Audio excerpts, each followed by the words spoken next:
എന്നോട് പറഞ്ഞു എനിക്ക് ഇന്ന് ലൈവിൽ വന്ന് പറയണം അമ്മ, ലൈവിലുള്ള എല്ലാവരും ലൈവിലുള്ളവർ ഭക്തരാന്ന് ഞാൻ പറയാറുണ്ട്. അപ്പം ലൈവിൽ വന്ന് പറയണം അമ്മ, അവർ കിച്ചൂട്ടനോട് പറയും അമ്മ. അതായിരുന്നു പ്രശ്നം. ദർശനത്തിന് ഗുരുവായൂരപ്പൻ്റെ കാരുണ്യം കൊണ്ട് മാതാജി എന്താ പറയുക, എനിക്ക് യാതൊരു വിഷമവും ഇല്ല. ഗുരുവായൂരപ്പൻ്റെ കാരുണ്യം അതാവോളം ആ കാര്യത്തിൽ എനിക്ക് ഭഗവാൻ കനിഞ്ഞ് അനുഗ്രഹിച്ച് നൽകുന്നുണ്ട്. അതുകൊണ്ട് തന്നെ നിർമാല്യവും വാകച്ചാർത്തും ശംഖാഭിഷേകവും തൈലാഭിഷേകവും എല്ലാം നന്നായി കണ്ടു. ഭഗവാന്റെ കാരുണ്യത്തിൽ നന്നായി ഭഗവാന്റെ ദർശനം എടുത്തു, ജപിച്ചു, 16 മാല ജപിച്ചു. മമ്മിയൂർ ദർശനം നടത്തി. നാരായണം കുളങ്ങര പോകാൻ എനിക്ക് പറ്റിയിട്ടില്ല, ഇനി അവിടേക്ക് പോകണം.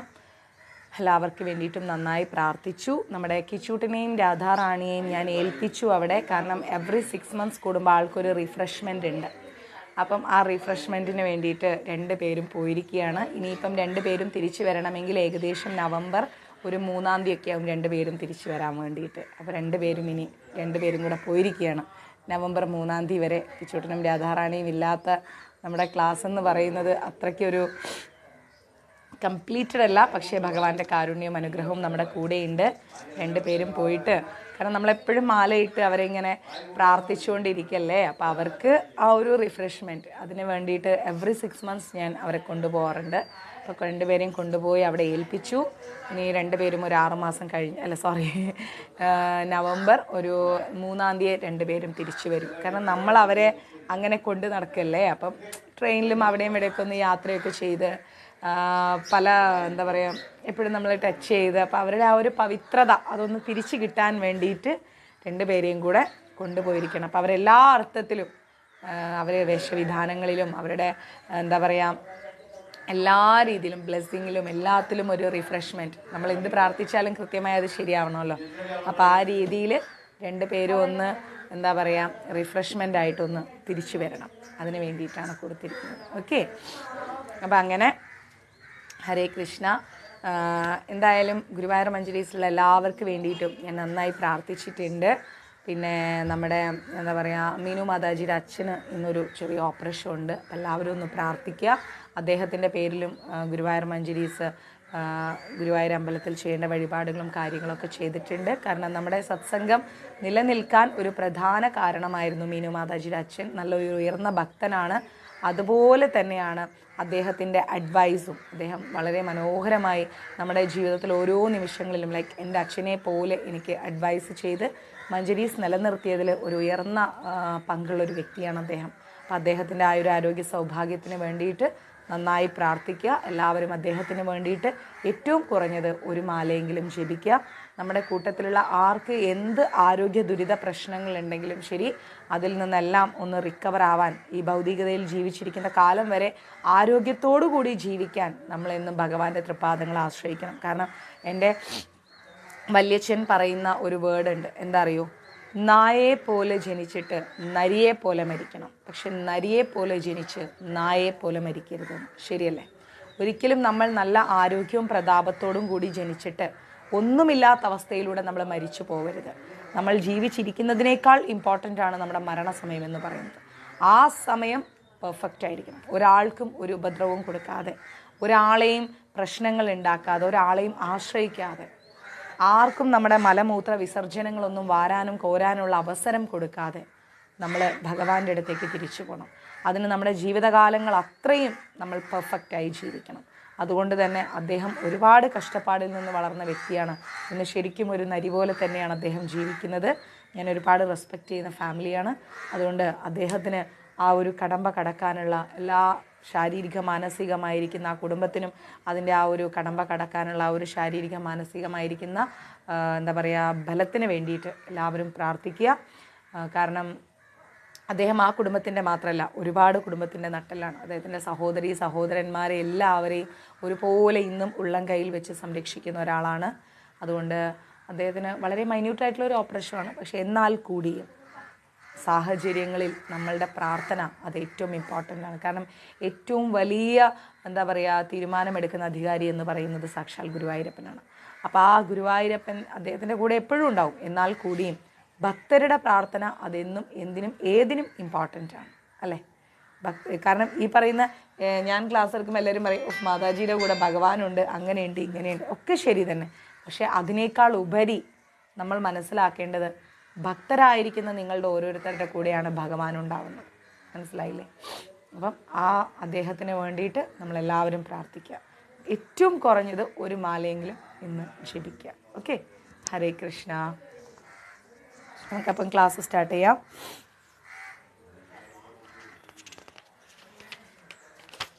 ഇന്ന് ഷഷ്ടിയാണ്. എത്ര പേര് ഷഷ്ടി എടുത്തിട്ടുണ്ട്? അവനവൻ്റെ സന്താനങ്ങൾക്ക് വേണ്ടിയിട്ട് എത്ര പേര് ഷഷ്ടി എടുത്തിട്ടുണ്ട്? എടുത്തവർ മാത്രം പറയൂ കേട്ടോ. ഷഷ്ടി എടുക്കാൻ ശ്രമിക്കുക. നമ്മുടെ കുട്ടികൾക്ക് വേണ്ടിയിട്ടാണ്. നല്ല സന്തതി പരമ്പരകളാണ് നമ്മളുടെ കുടുംബ മഹിമയും നമ്മുടെ കുലവും നിലനിർത്തുന്നത്. ഓക്കെ, ഹരേ കൃഷ്ണ. അപ്പോൾ നമുക്ക് ക്ലാസ് സ്റ്റാർട്ട് ചെയ്യാം. ഇന്ന് നമ്മൾ കഴിഞ്ഞ പ്രാവശ്യം പഠിച്ചിരിക്കുന്നത് എന്ന് പറഞ്ഞു കഴിഞ്ഞാൽ ചൈതന്യ മഹാപ്രഭു ഉപദേശിച്ച ഒരു കാര്യമാണ്. എന്താണ്? കീർത്തനീയ സദാ ഹരി. ഭഗവാന്റെ നാമം, ഹരിയുടെ നാമം, കീർത്തനം എപ്പോഴും നമ്മൾ ചൊല്ലിക്കൊണ്ടേയിരിക്കണം. കീർത്തനീയ സദാ ഹരി. ഭഗവാനും ഭഗവാന്റെ നാമങ്ങളും തമ്മിൽ ഒരു വ്യത്യാസവും ഇല്ല എന്ന് നമ്മൾ പഠിച്ചു അല്ലേ? ഭഗവാനും ഭഗവാന്റെ നാമവും തമ്മിൽ ഒരു വ്യത്യാസവും ഇല്ല. ഭഗവാൻ കൃഷ്ണൻ്റെ, അതായത് ചൈതന്യ മഹാപ്രഭുവിനെ സ്മരിക്കുക. അത് മാത്രമാണ് നമുക്ക് എന്താണ് ആകെയുള്ളൊരു രക്ഷ എന്ന് പറയുന്നത്. അദ്ദേഹത്തിൻ്റെ നാമം സ്മരിക്കുക. അദ്ദേഹമാണ് നമ്മളുടെ എല്ലാം. അദ്ദേഹമില്ലാത്ത ഒരു ജീവിതം, ഒരു നിമിഷം അത് നമ്മൾക്കില്ല. കാരണം അദ്ദേഹത്തിൻ്റെ കാരുണ്യമുണ്ടെങ്കിൽ മാത്രമേ നമുക്ക് മുന്നോട്ട് ഏട്ടന് മാലയുടെ പൈസ ഉണ്ട്. അല്ല, ഭഗവാനെ കൊണ്ടുപോയിരിക്കുക. ഗുരുവായൂർ കൊണ്ടുപോയിരിക്കുക ഒരു റിഫ്രഷ്മെൻറ്റിന്. അപ്പോൾ നമ്മൾ എന്ത് മനസ്സിലാക്കണം? നമുക്ക് ഭഗവാൻ ഉണ്ടെങ്കിലേ നമുക്ക് എന്തും ഉള്ളൂ. ഭഗവാൻ ഇല്ലെങ്കിൽ നമുക്കൊന്നുമില്ല.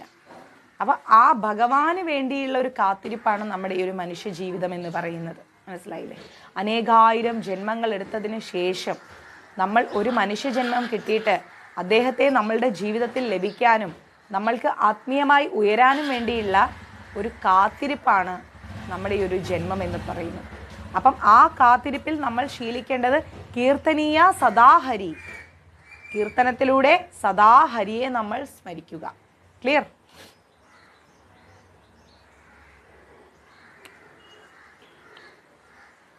എന്നിട്ട് ഇവിടെ പറയുന്നു, നമ്മുടെ ജീവിതത്തിലെ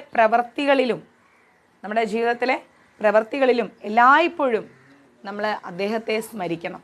എങ്ങനെയാണ് നമ്മൾ നമ്മുടെ ജീവിതത്തിൽ സദാ അദ്ദേഹത്തെ സ്മരിക്കുന്നത്? എങ്ങനെയാണ് നമ്മുടെ ജീവിതം അങ്ങനെ നമുക്ക് രൂപകൽപ്പന ചെയ്തെടുക്കാൻ സാധിക്കുന്നത്? അപ്പോൾ ആചാര്യന്മാർ പറയുന്ന ഒരു കാര്യമുണ്ട്.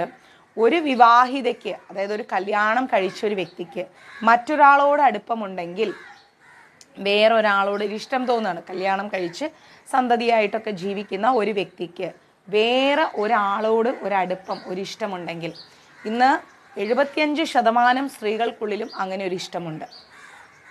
മനസ്സിലായില്ലേ? ഇതുപോലെ എനിക്ക് തോന്നുന്നു 75% സ്ത്രീകളിൽ അങ്ങനെ ഒരു ഇഷ്ടമുണ്ടെങ്കിൽ ഒരു 30% പുരുഷന്മാരിലെ അങ്ങനെ ഒരു ഇഷ്ടമുള്ളൂ. ഇതൊരു ഗ്രാഫാണ് ഇത്. കാരണം എന്ന് വെച്ച് കഴിഞ്ഞാൽ അതിലൊരു കാര്യമുണ്ട്. 75 പറയാൻ പറ്റില്ല, ഒരു 80% സ്ത്രീകളിലും ഇങ്ങനെയൊരു ഇഷ്ടം വിവാഹത്തിന് ശേഷം അന്യ പുരുഷന്മാരോടുണ്ട്. ഇന്നത്തെ സമൂഹവും കാലഘട്ടത്തിനെയും വെച്ചാണ് ഞാൻ പറയുന്നത്.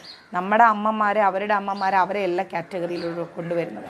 ഇന്നത്തെ കാലഘട്ടത്തിൽ ഒരു 80% സ്ത്രീകൾക്കുള്ളിലും, കല്യാണം കഴിച്ച സ്ത്രീകൾക്കുള്ളിലും മറ്റു പുരുഷന്മാരോടൊരു ഇഷ്ടമുണ്ട്. എന്നാൽ 30% പുരുഷന്മാർക്ക് അങ്ങനെ ഒരു ഇഷ്ടം മറ്റ് സ്ത്രീകളോട് വരും. ഇവിടെ എന്തുകൊണ്ടാണ് സ്ത്രീകൾ ഉയർന്നും പുരുഷന്മാർ ഈ കാര്യത്തിൽ താഴ്ന്നും നിൽക്കുന്നത്? നമ്മൾ സ്ത്രീകൾ മനസ്സിലാക്കേണ്ട ഒരു വലിയ വസ്തുതയുണ്ട്. വലിയൊരു വസ്തുത അതിൽ ഒളിഞ്ഞു കിടപ്പുണ്ട്. എന്താണെന്ന് ഞാൻ പറയട്ടെ? കേൾക്കാൻ താല്പര്യമുണ്ടോ നിങ്ങൾക്ക്? കാര്യമായിട്ടാണ് കണ്ണൻ പ്രഭു പറയുന്നത്. കാരണം നിങ്ങളിൽ പലരും വീട്ടമ്മമാരാണ്. നമ്മൾ പുറത്ത് ജോലി ചെയ്യും, ഒരുപാട് ആളുകളായിട്ട് ഇടപെടുകയും ചെയ്യുന്ന ഒരു വ്യക്തിയാണ്. ഞാൻ എന്നെ പുകഴ്ത്തി പറയില്ല, എന്നെ പോലെയുള്ള പല വ്യക്തികളും. നമ്മൾക്ക് ഒരുപാട് പേരുടെ അനുഭവത്തിൽ നിന്ന് അത് മനസ്സിലാക്കാൻ സാധിക്കും. അതിൻ്റെ ഒരു പ്രധാന റീസൺ നമ്മുടെ സമൂഹം മനസ്സിലാക്കണം. എന്താ അതിൻ്റെ പ്രധാന റീസൺ എന്ന് പറഞ്ഞാൽ, ഒരു സ്ത്രീ കല്യാണം കഴിക്കുന്നതിന് മുൻപ് എന്താ സംഭവിക്കാന്നറിയോ? എല്ലാ സുഖസൗകര്യങ്ങളും കൊടുത്തിട്ട് അവരുടെ അച്ഛനമ്മമാർ വളർത്തും. അവരുടെ തെറ്റുകളെല്ലാം ആ അച്ഛനമ്മമാരുടെ കണ്ണുകളിൽ ശരികളായിരിക്കും. ഇങ്ങനെ എല്ലാ സുഖസൗകര്യങ്ങളും കൊടുത്ത് വളർത്തുന്ന ഒരു പെൺകുട്ടി ഒരിക്കലും ജീവിതത്തിലുള്ള കഷ്ടപ്പാടുകൾ അറിയുന്നില്ല. മനസ്സിലായില്ലേ? പഠിക്കുക എന്ന് പറഞ്ഞിട്ട് ഒരു റൂം അടച്ചിട്ടിരുത്തും. ഈ പെൺകുട്ടി മൊബൈലിൽ ചാറ്റ് ചെയ്തും ഇൻസ്റ്റയിൽ കയറിയിട്ട് കുറേ റീൽസ് കണ്ടും കുറേ എന്താ പറയുക, ഒരു വൈഡായ ഫ്രണ്ട്സ് സർക്കിളിൽ സംസാരിച്ചും നമ്മൾ അച്ഛനമ്മമാർ എന്താ പറയുക, എൻ്റെ മോള് വളരെ ക്ലീനാണ്, എൻ്റെ മോളുടെ ഏറ്റവും അടുത്ത സുഹൃത്താണ്, അത് നല്ല പെൺകുട്ടിയാണ്. നമ്മൾ ഒരിക്കലും നമ്മുടെ മക്കളെ അങ്ങനെ ജഡ്ജ്മെൻറ്റ് ചെയ്യരുത്.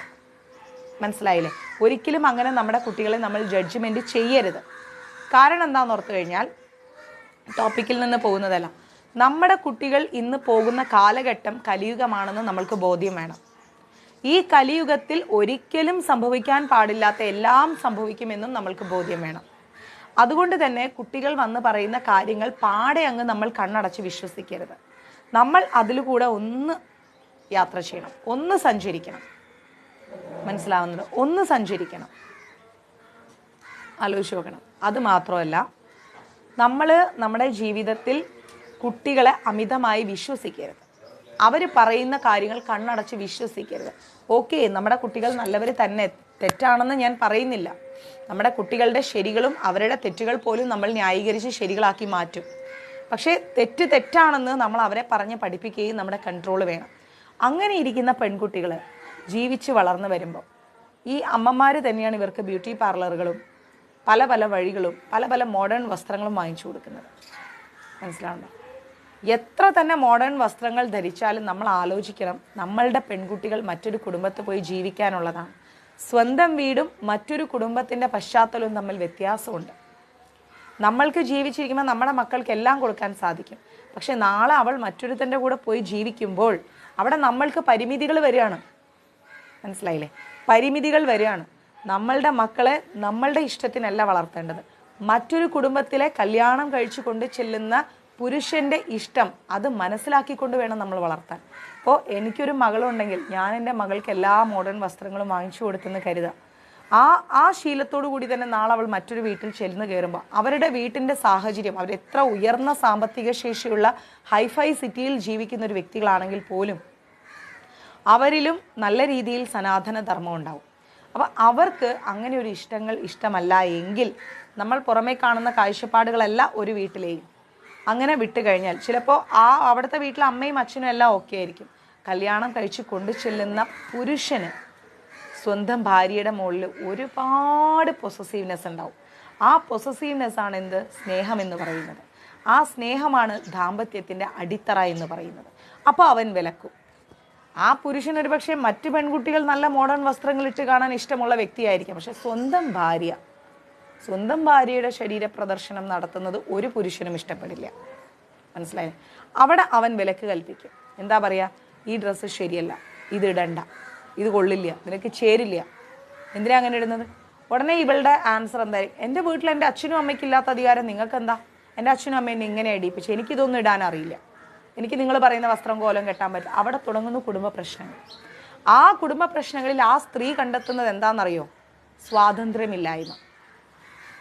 ഒറ്റ വാക്കിൽ പറഞ്ഞാൽ അവിടെ ആ സ്ത്രീ കണ്ടെത്തുന്ന വേർഡ് സ്വാതന്ത്ര്യമില്ലായ്മ. എനിക്കൊരു ഫ്രീഡം ഇല്ല, എനിക്ക് എൻ്റെ സ്വകാര്യമായിരിക്കുന്ന സ്വാതന്ത്ര്യങ്ങൾ, തീരുമാനങ്ങൾക്ക് വിലയില്ല, എന്നെ കേൾക്കാൻ ആരുമില്ല. ഈ ഒരു തീരുമാനമാണ് അവിടെ ആ ഒരു സ്ത്രീ കണ്ടെത്തുന്നത്. ചിന്തിച്ചു നോക്കണം. അവിടെ അവർ തമ്മിലുള്ള പ്രശ്നങ്ങൾ റൂമിലായി, പിന്നെ ഹാളിലായി, പിന്നെ കിച്ചണിലായി, പിന്നെ വീടിൻ്റെ ഫ്രണ്ടിലായി, പിന്നെ സമൂഹത്തിലേക്കായി. അതിലുപരി രണ്ട് വശം തിരിഞ്ഞു കിടക്കുന്ന സ്ത്രീയും പുരുഷനും. തിരിഞ്ഞു കിടക്കുന്ന പുരുഷൻ്റെ ഹൃദയത്തിൽ ഞാൻ എന്താണ് നല്ലത് പറഞ്ഞിട്ട് ഇവള് മനസ്സിലാക്കാത്തത്? എൻ്റെ കമ്പനിക്കാരും കൂട്ടുകാരൊക്കെ ഓരോ പെൺകുട്ടികളെ ഓരോ രീതിയിലുള്ള ഡ്രസ്സിട്ട് പോകുമ്പോൾ ഓരോ കമൻ്റ് അടിക്കുന്നത് കേട്ടിട്ടുണ്ട്.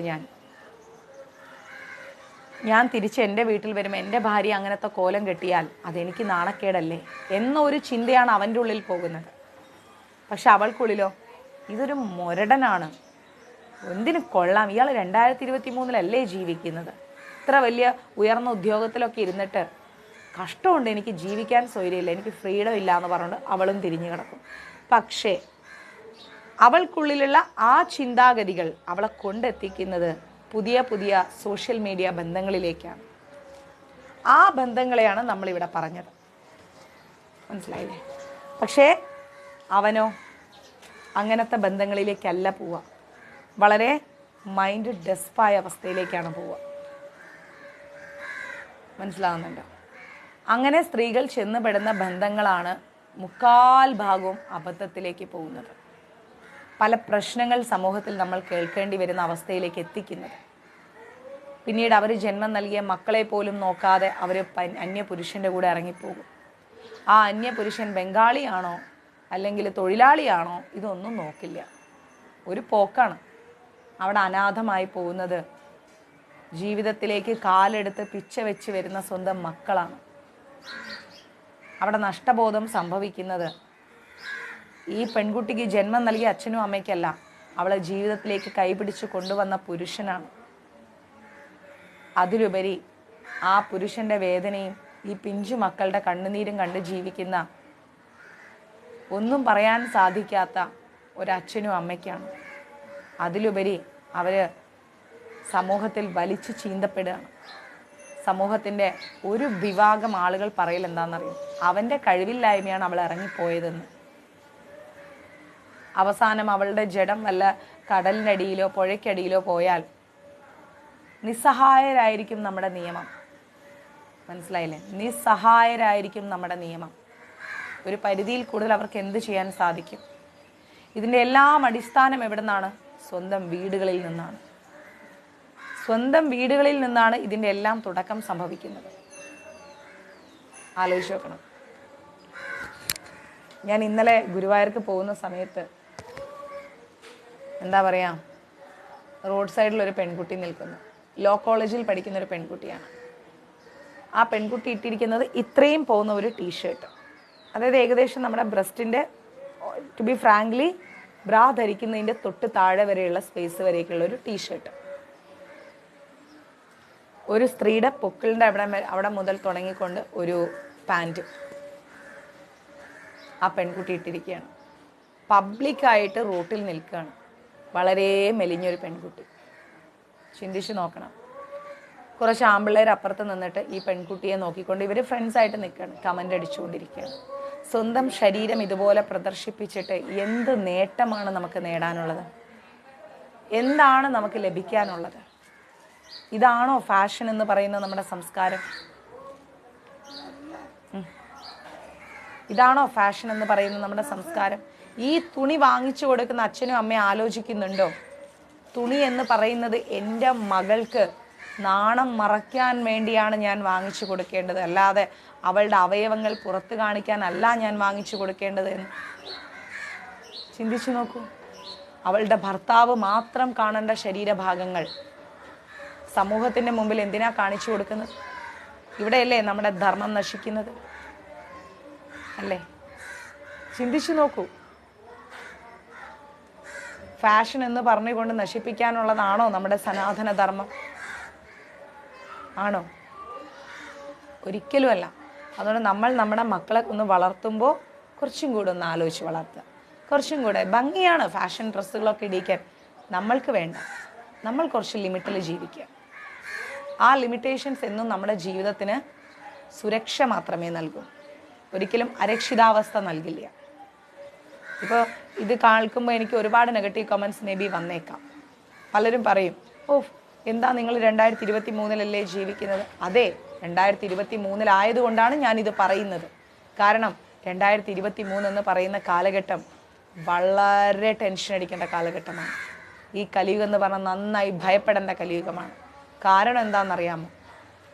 ഓരോ കുട്ടികൾക്ക് സംഭവിക്കുന്ന പ്രശ്നങ്ങൾ കാണുമ്പോഴും കേൾക്കുമ്പോഴും അത് താങ്ങുന്ന ഒരു സമൂഹമുണ്ട്. ആ സമൂഹത്തിൻ്റെ ഹൃദയം കണ്ടിട്ടാണ് ഞാൻ പറയുന്നത്. മനസ്സിലായില്ലേ? നമ്മളെല്ലാവരും കളിയാക്കാറുണ്ട്, മുസ്ലിംസ് എന്താണ് ഇത്രയും പർദ്ദയൊക്കെ ഇട്ടുകൊണ്ട് നടക്കുന്നത്, അവരെ കണ്ണ് മാത്രം പുറത്ത് വെക്കുന്നത് എന്നുള്ളത്. അതിൻ്റെ ഒരു അന്തരാർത്ഥമുണ്ട്. എന്താണെന്നറിയാമോ? അതിൻ്റെ അന്തരാർത്ഥം എന്ന് പറഞ്ഞു കഴിഞ്ഞാൽ എൻ്റെ ശരീരഭാഗങ്ങൾ കൊണ്ട് മറ്റൊരു പുരുഷനും കാമാസക്തി ഉണരരുത്. എൻ്റെ ശരീരഭാഗങ്ങൾ കണ്ടിട്ട് മറ്റൊരു പുരുഷനും കാമാസക്തി ഉണരരുത്. അതിനാണ് അവർ കറുത്ത പർദ്ദയിട്ട് മുടി വരേക്കും അവർ മറച്ച് കെട്ടുകയാണ്. ആലോചിച്ച് നോക്കണം, മുടി വരേക്കും അവർ മറിച്ച് കെട്ടുകയാണ്. അതിൻ്റെ അർത്ഥം നമ്മൾ അങ്ങനെ ചെയ്യണമെന്നല്ല, നമ്മളാരും പർദ്ദയിട്ട് ശീലിച്ചിട്ടില്ല. പക്ഷെ മാന്യമായ വസ്ത്രങ്ങൾ നമുക്ക് ധരിക്കാം. ആലോചിച്ച് നോക്കണം, മാന്യമായ വസ്ത്രങ്ങൾ നമ്മൾക്ക് ധരിക്കാം. അത് കുട്ടികളെ വീടുകളിൽ വെച്ച് തന്നെ നമ്മൾ ശീലിപ്പിക്കണം. അങ്ങനെ വരുമ്പോൾ നമ്മുടെ കുട്ടികൾക്ക് നാളെ സമൂഹത്തിലെ ഒരു തെറ്റായ കഴുകൻ്റെ കണ്ണിലേക്ക് നമ്മുടെ കുട്ടികൾ ശ്രദ്ധ പതിക്കില്ല. മനസ്സിലായില്ലേ? ഒരിക്കലും അങ്ങനെ ഒരു ശ്രദ്ധ നമ്മുടെ മക്കളുടെ നേരേക്ക് ഒരു പരിധി വരെ നമുക്ക് പതിക്കില്ല നമ്മുടെ മക്കളുടെ നേരേക്ക്. പിന്നെ ബാക്കി വളർത്തുന്ന സാഹചര്യങ്ങൾ, എടുക്കുന്ന തീരുമാനങ്ങൾ, സംസാരിക്കുന്ന രീതികൾ, ഇതിലെല്ലാം നമ്മൾ ശ്രദ്ധ കൊടുക്കുകയാണെങ്കിൽ ഒരു 99% നമ്മുടെ മക്കളുടെ ജീവിതം നമുക്ക് സുരക്ഷിതമാക്കാം. അതർവൈസ് നമ്മളും കേൾക്കേണ്ടി വരും നമ്മുടെ മക്കൾക്ക് നേരെ സമൂഹത്തിലെ കഴുകന്മാർ നടത്തിയ ആക്രമണം. അതിനുള്ള അവസരം ഒരു അമ്മമാരും വെക്കരുത്. ഇതെൻ്റെ താഴ്മയായിട്ടുള്ളൊരു അപേക്ഷയാണ്. ഒരു അമ്മമാരും വെക്കരുത്. നമ്മൾ ഗീതയിലെ ശ്ലോകങ്ങൾ പഠിച്ചാൽ പോരാ, ഗീതയിലെ അന്തരാർത്ഥങ്ങൾ പഠിക്കണം. ആ അന്തരാർത്ഥങ്ങളിലൂടെ നമ്മൾ ജീവിക്കണം. മനസ്സിലായില്ലേ? നമ്മൾ ശീലിപ്പിക്കുന്നതേ കുട്ടികൾ ശീലിക്കൂ. അവരെ നല്ലത് ശീലിപ്പിക്കുക, നന്മയിലേക്ക് നയിക്കുക. സമൂഹത്തെ നമ്മൾ ഓരോരുത്തരും വിചാരിച്ചു കഴിഞ്ഞാൽ നേരായ വഴിക്ക് കൊണ്ടുവരാൻ സാധിക്കും. അതാണ് വേണ്ടത്. നമ്മുടെ സനാതന ധർമ്മം എന്ന് പറയുന്നത് ഗീതാധ്യാനമോ ശ്ലോകവുമല്ല, അതിൻ്റെ അപ്പുറത്ത് അതിൻ്റെ അന്തരാർത്ഥമാണെന്ന് തിരിച്ചറിയുക. ആ അന്തരാർത്ഥത്തിലൂടെയാണ് നമ്മൾ ജീവിക്കേണ്ടത്. ഒരുപാട് യുഗപുരുഷന്മാർ ഒരുപാട് കാലം കഷ്ടപ്പെട്ടിട്ടും വേദനിച്ചിട്ടും അപമാനിക്കപ്പെട്ടിട്ടുമാണ് മാറുമറയ്ക്കാനുള്ള സ്വാതന്ത്ര്യം നമുക്ക് വാങ്ങിച്ചു തന്നിരിക്കുന്നത്, അല്ലേ? അങ്ങനെയുള്ളൊരു സംസ്കാരമുള്ള നമ്മൾ ഫാഷനായിട്ട് നിങ്ങൾ നടന്നോളൂ, വേണ്ടാന്ന് പറയുന്നില്ല. പക്ഷേ അതിലും കുറച്ച് ലിമിറ്റേഷൻസ് നമ്മൾ വെക്കണം. അതിലും ഒരല്പം ലിമിറ്റേഷൻസ് നമ്മൾ വെക്കണം. വെക്കാതെ നമ്മൾ പോവരുത്. ക്ലിയർ? ഹരേ കൃഷ്ണ. അപ്പോൾ ഇവിടെ എന്താ പറയുന്നത്? ഒരു വിവാഹിതയ്ക്ക് മറ്റൊരാളോട് അടുപ്പമുണ്ടെങ്കിൽ, കല്യാണം കഴിച്ച ഒരു സ്ത്രീക്ക് വേറൊരു പുരുഷനോട് അടുപ്പമുണ്ടെങ്കിൽ, അല്ലെങ്കിൽ ഒരു പുരുഷനോട് സ്വന്തം ഭാര്യയോടല്ലാതെ മറ്റൊരു സ്ത്രീയോട് ആസക്തി ഉണ്ടെങ്കിൽ ആ ബന്ധം വളരെ ശക്തമായി പരിഗണിക്കാന്നാണ് പറയുന്നത്. ശരിയല്ലേ? ആ ബന്ധമായിരിക്കും അവർ ഏറ്റവും കൂടുതൽ ഇമ്പോർട്ടൻ്റ് ആയിട്ട് കാണുന്നത്. അതായിരിക്കും പെട്ടെന്ന് വളരുന്നത്. സ്വന്തം ഭർത്താവിനോടുള്ള ബന്ധത്തെക്കാൾ കൂടുതൽ പുറത്തുള്ള ആ ബന്ധമായിരിക്കും അവർ കൂടുതൽ വളർത്തുന്നത്. സ്വന്തം ഭാര്യയോടുള്ള ബന്ധത്തെക്കാൾ കൂടുതൽ ആ ബന്ധമായിരിക്കും അവർ വളർത്തുന്നത്. മനസ്സിലായില്ലേ? അങ്ങനെ ഒരു കാലഘട്ടമാണിത്. അപ്പോൾ ഇവിടെ സ്ത്രീകൾ ചൂഷണം ചെയ്യപ്പെടും. കാരണം സ്ത്രീകൾ ഹൃദയം കൊണ്ട് അവരെ സ്നേഹിക്കും. പക്ഷെ അവരോ ആ സ്ത്രീയുടെ ശരീരത്തിൻ്റെ മുകളിലുള്ള ഒരു നിമിഷത്തെ സുഖം തീർന്നു കഴിഞ്ഞാൽ ആ ബന്ധം അവർ കട്ട് ചെയ്യും. എന്നിട്ട് അവർ പറയും അവർക്ക് അവരുടെ കുടുംബജീവിതമാണ് വലുതെന്ന്. ഇതാണ് ഇന്ന് ഇൻസ്റ്റയിൽ നമ്മൾ എടുത്തു നോക്കിക്കഴിഞ്ഞാൽ കാണുന്നത്. ഇൻസ്റ്റയിൽ എന്താ ലേഡീസ് ഇടുക? വളരെ വിഷമിച്ചുകൊണ്ട് അന്തരാർത്ഥങ്ങളോടുകൂടി അവിടെ കുത്തി ഇവിടെ കുത്തി വീഡിയോ ചെയ്തിരും, ഓൺ വോയിസ് വീഡിയോ. ആ ഒരു വീഡിയോ കേൾക്കുമ്പോൾ തന്നെ അതിൻ്റെ അടിയിൽ വരുന്ന കമൻറ്റ്സ് ചെക്ക് ചെയ്താൽ അറിയാൻ പറ്റും ആരോടാ തേപ്പ് കിട്ടിയത്. ഇതാണ് അടുത്ത കമൻറ്റ്. നിങ്ങൾക്ക് ആരോട് തേപ്പ് കിട്ടി? വളരെ നിസ്സാരമായി സിമ്പിളായിട്ട് പോകുന്ന ഒരു മെസ്സേജാണത്. മനസ്സിലായില്ലേ? അതുപോലെ തന്നെ ഇൻസ്റ്റയും സോഷ്യൽ മീഡിയയും ഓരോ കുട്ടികൾ ഹാൻഡിൽ ചെയ്യുമ്പോഴും അച്ഛനമ്മമാരുടെ ശ്രദ്ധ വേണം. കാരണം മറ്റൊന്നല്ല, ഞാൻ 2-3 പ്രാവശ്യമായി എൻ്റെ ശ്രദ്ധയിൽപ്പെടുന്നു ഒരു മാതാജി അവർ പേഴ്സണൽ ഇതിലേക്ക് വരാൻ പറഞ്ഞുകൊണ്ട് വീഡിയോ ചെയ്യും. പേഴ്സണൽ ഐഡിയിലേക്ക് വരൂ എന്ന് പറഞ്ഞുകൊണ്ട്. എന്നിട്ട് അവർ കുളിക്കുന്നതും അവർ അവരുടെ സ്വകാര്യ ഭാഗങ്ങളും ഒക്കെ കാണിച്ചു കൊടുക്കുന്നു. അങ്ങനെയുള്ള കുറേ ഇഷ്യൂസ് ഈ സോഷ്യൽ മീഡിയയിൽ നടക്കുന്നുണ്ട്. നമ്മുടെ ശ്രദ്ധ നമ്മുടെ കുട്ടികളുടെ നേരെ എപ്പോഴും വരണം. എസ്പെഷ്യലി ഒരു 16 വയസ്സിന് മേലോട്ടുള്ള കുട്ടികൾ. കാരണം ഒരു തുറന്ന ലോകത്തേക്കാണ് നമ്മളവരെ ഇറക്കി വിടുന്നത്. ആ ലോകത്ത് നമ്മുടെ കയ്യിൽ ആ കടിഞ്ഞാണില്ലെങ്കിൽ എന്നേക്കുമായിട്ട് നമ്മുടെ ജീവിതവും ആ മക്കളുടെ ജീവിതവും നശിക്കും. അപ്പോൾ ഇവിടെ പറയുന്നു, ഇങ്ങനെ സ്വന്തം ഭാര്യയോടല്ലാതെയും സ്വന്തം ഭർത്താവിനോടല്ലാതെയും തോന്നുന്ന ഒരു എന്താ പറയുക വൈകാരികമായിരിക്കുന്ന മാനസികമായിരിക്കുന്ന ഒരു ബന്ധം ഒരു കല്യാണം കഴിച്ച പുരുഷന് സ്വന്തം ഭാര്യയോടല്ലാതെ മറ്റൊരു സ്ത്രീയോടൊരു ബന്ധമുണ്ടെങ്കിൽ, ഒരു കല്യാണം കഴിച്ച സ്ത്രീക്ക് സ്വന്തം ഭർത്താവിനോടല്ലാതെ മറ്റൊരു പുരുഷനോടൊരു ബന്ധമുണ്ടെങ്കിൽ ആ ബന്ധം എളുപ്പം വളരുമെന്ന് പറയുന്നുണ്ട്. ഈ ഗീത എഴുതിയത് എത്രയോ നാളുകൾക്ക് മുൻപാണ്. അന്ന് ഇങ്ങനെ ഒരു കാര്യമില്ല. പക്ഷെ ഇന്ന് നടക്കുന്ന കാര്യമാണ് ഗീതയിൽ പറയുന്നത്. മനസ്സിലായില്ലേ? അപ്പം നമ്മൾ ചിന്തിക്കണം, എത്ര മുൻവിധിയോടു കൂടിയാണ് നമ്മുടെ ഈ മഹത് ഗ്രന്ഥം അവർ എഴുതി വച്ചിരിക്കുന്നതെന്ന്. ഇത് അന്നുള്ളവർക്കല്ല ഉപയോഗം, ഇന്നുള്ളവർക്കാണ് ഉപയോഗം. ഇന്നത്തെ കാലഘട്ടത്തിനോടാണ് ഈ ഗീത ഇപ്പോൾ സംസാരിക്കുന്നത്. ശരിയാണ്, ഗീതയിൽ പറഞ്ഞതുപോലെ ആ ബന്ധം എളുപ്പം വളരും. മാത്രമല്ല, താൻ പ്രേമിക്കുന്ന ആളെ പറ്റി എപ്പോഴും ചിന്തിച്ചുകൊണ്ടേയിരിക്കും. ശരിയല്ലേ? ഒരാളെ പ്രണയിക്കുന്നുണ്ടെങ്കിൽ ആ പ്രണയിക്കുന്ന വ്യക്തിയെക്കുറിച്ച് എപ്പോഴും ചിന്തിച്ചുകൊണ്ടേയിരിക്കും. കാമുകനെ കുറിച്ച് ആലോചിക്കുന്ന ഭാര്യ, അതായത് ഭർത്താവ് ഉണ്ടായിട്ടും കാമുകനെ വെച്ചുകൊണ്ടിരിക്കുന്ന ഒരു ഭാര്യ കുടുംബജോലികൾ ചെയ്യുമ്പോഴും കാമുക സംഘത്തെ പറ്റി ചിന്തിച്ചു കൊണ്ടിരിക്കും. ശരിയാണ് അല്ലേ? കാമുകനുണ്ടെങ്കിൽ എന്താ ചെയ്യുക? അവര് കുടുംബജോലികൾ ചെയ്യുമ്പോഴും അവര് എപ്പോഴും കാമുകനെ പറ്റി ചിന്തിച്ചുകൊണ്ടിരിക്കും. അപ്പം അവർക്ക് എന്താ ഉണ്ടാവുക? ഭർത്താവ് എന്ത് പറഞ്ഞു വന്നാലും അവരുടെ റിയാക്ഷൻ ഭയങ്കര ദേഷ്യത്തിലായിരിക്കും. മനസ്സിലായില്ലേ? ദേഷ്യത്തോടെ അവർ റിയാക്ട് ചെയ്യും. അവർക്ക് ഭർത്താവിനോട് സംസാരിക്കാനും അവരുടെ അടുത്തിരിക്കാനും അവരുടെ പ്രയാസങ്ങളോ അവരുടെ വികാരങ്ങളോ ഉൾക്കൊള്ളാനുള്ള മൈൻഡ് ഉണ്ടാവില്ല. എപ്പോഴും വയലൻസ് ആയിരിക്കും. സെയിം തിങ് ആണ് ഭർത്താവും. എത്രയോ പുറത്ത് നിങ്ങളുടെ കയറി വന്ന് ഭാര്യ എന്തെങ്കിലും പറയുമ്പോഴേക്കും വയലൻസ് ആണ്. അവൾക്കില്ലാത്ത കുറവുകൾ ഉണ്ടാവില്ല. ഇങ്ങനെയാണ് എല്ലാ കുടുംബജീവിതങ്ങളും നശിക്കുന്നത്. എന്നിട്ട് എന്താ പറയുന്നത്? പിന്നെ വേറെ ഒരു കാര്യം ചെയ്യും അവൾ കുടുംബജോലികൾ വളരെ ശ്രദ്ധയോടുകൂടി ചെയ്യും. പക്ഷേ അതിൽ മറ്റൊരു ചിന്തയും കൂടെ അവർക്കുള്ളിലുണ്ടാവും. ഇതും ഒരു കാറ്റഗറി. ഇനി ഒരു കാറ്റഗറി ഭാര്യമാരെന്താന്ന് ഓർത്തു കഴിഞ്ഞാൽ കുടുംബജോലികളെല്ലാം വൃത്തിയായിട്ട് ചെയ്യും. കാരണം എന്താണെന്നറിയോ? എൻ്റെ ഭർത്താവ് എന്നെ സംശയിക്കരുതല്ലോ എന്ന് ആലോചിച്ചിട്ട്. മനസ്സിലായില്ലേ? എൻ്റെ ഭർത്താവ് എന്നെ സംശയിക്കരുതല്ലോ എന്നാലോചിച്ചിട്ട്. ഞാൻ എൻ്റെ ജീവിതത്തിലൊരു അനുഭവം പറയാം. എൻ്റെ വളരെ അടുത്തൊരു സുഹൃത്ത്, ആരാ എന്താണെന്നൊന്നും ഞാൻ പറയുന്നില്ല. ആ സുഹൃത്ത് അവരുടെ നാട്ടിൽ അവർക്കൊരു ഹസ്ബൻഡും 2 മക്കളും ഉണ്ട്. പക്ഷേ എപ്പോഴും ഭർത്താവുമായിട്ട് വഴക്ക്. അങ്ങനെ എൻ്റെ കൂടെ വന്ന് ഞങ്ങൾ നല്ല ഫ്രണ്ട്സായി, ഞങ്ങളായിട്ട് നല്ല കൂട്ടുകാരായപ്പം പുള്ളിക്കാരി മൊബൈലും കൊണ്ട് ഇടയ്ക്കിടയ്ക്ക് പുറത്തേക്ക് പോകും. സംഭവം എന്ന് വെച്ച് കഴിഞ്ഞാൽ ഇൻസ്റ്റ ഡൗൺലോഡ് ചെയ്യും, എന്നിട്ട് ഇൻസ്റ്റയിൽ മെസ്സേജ് ചെയ്യും, ഇൻസ്റ്റ ഡിലീറ്റ് ചെയ്യും. ഈ ഇൻസ്റ്റയിൽ വന്ന് കിടക്കുന്ന മെസ്സേജ് അങ്ങനെ കിടക്കും അത്രേ. അപ്പോൾ പെട്ടെന്ന് നോക്കുമ്പോൾ ഇൻസ്റ്റ അക്കൗണ്ട് ഇല്ല, ഇൻസ്റ്റ യൂസ് ചെയ്യുന്നില്ല. പക്ഷേ അവർ ഡൗൺലോഡ് ചെയ്യും, ചാറ്റ് ചെയ്യും, എന്ത് ചെയ്യും, അൺഇൻസ്റ്റാൾ ചെയ്യും, വീണ്ടും ഡൗൺലോഡ് ചെയ്യും, വീണ്ടും ചാറ്റ് ചെയ്യും, വീണ്ടും അൺഇൻസ്റ്റാൾ ചെയ്യും. അത്രയും എന്താ പറയുക, ഭയങ്കരമായിട്ട് പോകുന്നൊരു കാലഘട്ടമാണ് അല്ലേ? അപ്പോൾ അവരുടെ ഭർത്താവ് നോക്കുമ്പോൾ അവർ ഇൻസ്റ്റ യൂസ് ചെയ്യുന്നില്ല, പേരൊന്നും ഇൻസ്റ്റയിൽ അതല്ല. അപ്പോൾ ഇൻസ്റ്റയിൽ അങ്ങനെ ഒരു പേരും ഇല്ല. അപ്പോൾ അവരുടെ ഹസ്ബൻഡ് നോക്കുമ്പോൾ അവരതൊന്നും യൂസ് ചെയ്യുന്നില്ല. ചിന്തിച്ച് നോക്കണം. അല്ലെങ്കിൽ ഭർത്താക്കന്മാർ ചെയ്യുന്ന സമയത്ത് ഭാര്യമാർക്കും അത് കണ്ടുപിടിക്കാൻ പറ്റില്ല.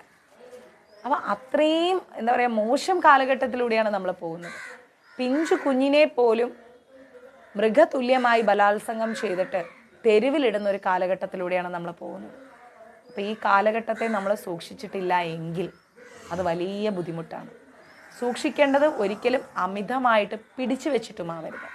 ഫുൾ ഫ്രീഡം കൊടുക്കുക, ശരിയും തെറ്റും പറഞ്ഞു കൊടുക്കുക, അവരുടെ മേലിൽ എപ്പോഴും ഒരു കൺട്രോൾ ഉണ്ടാവുക, അങ്ങനെ മുന്നോട്ട് പോവുക. മനസ്സിലായില്ലേ? അതുകൊണ്ടാണ് ഞാൻ പറഞ്ഞത്, ഒരുപാട് പേരുടെ ജീവിതം ഞാൻ കണ്ടതാണ്.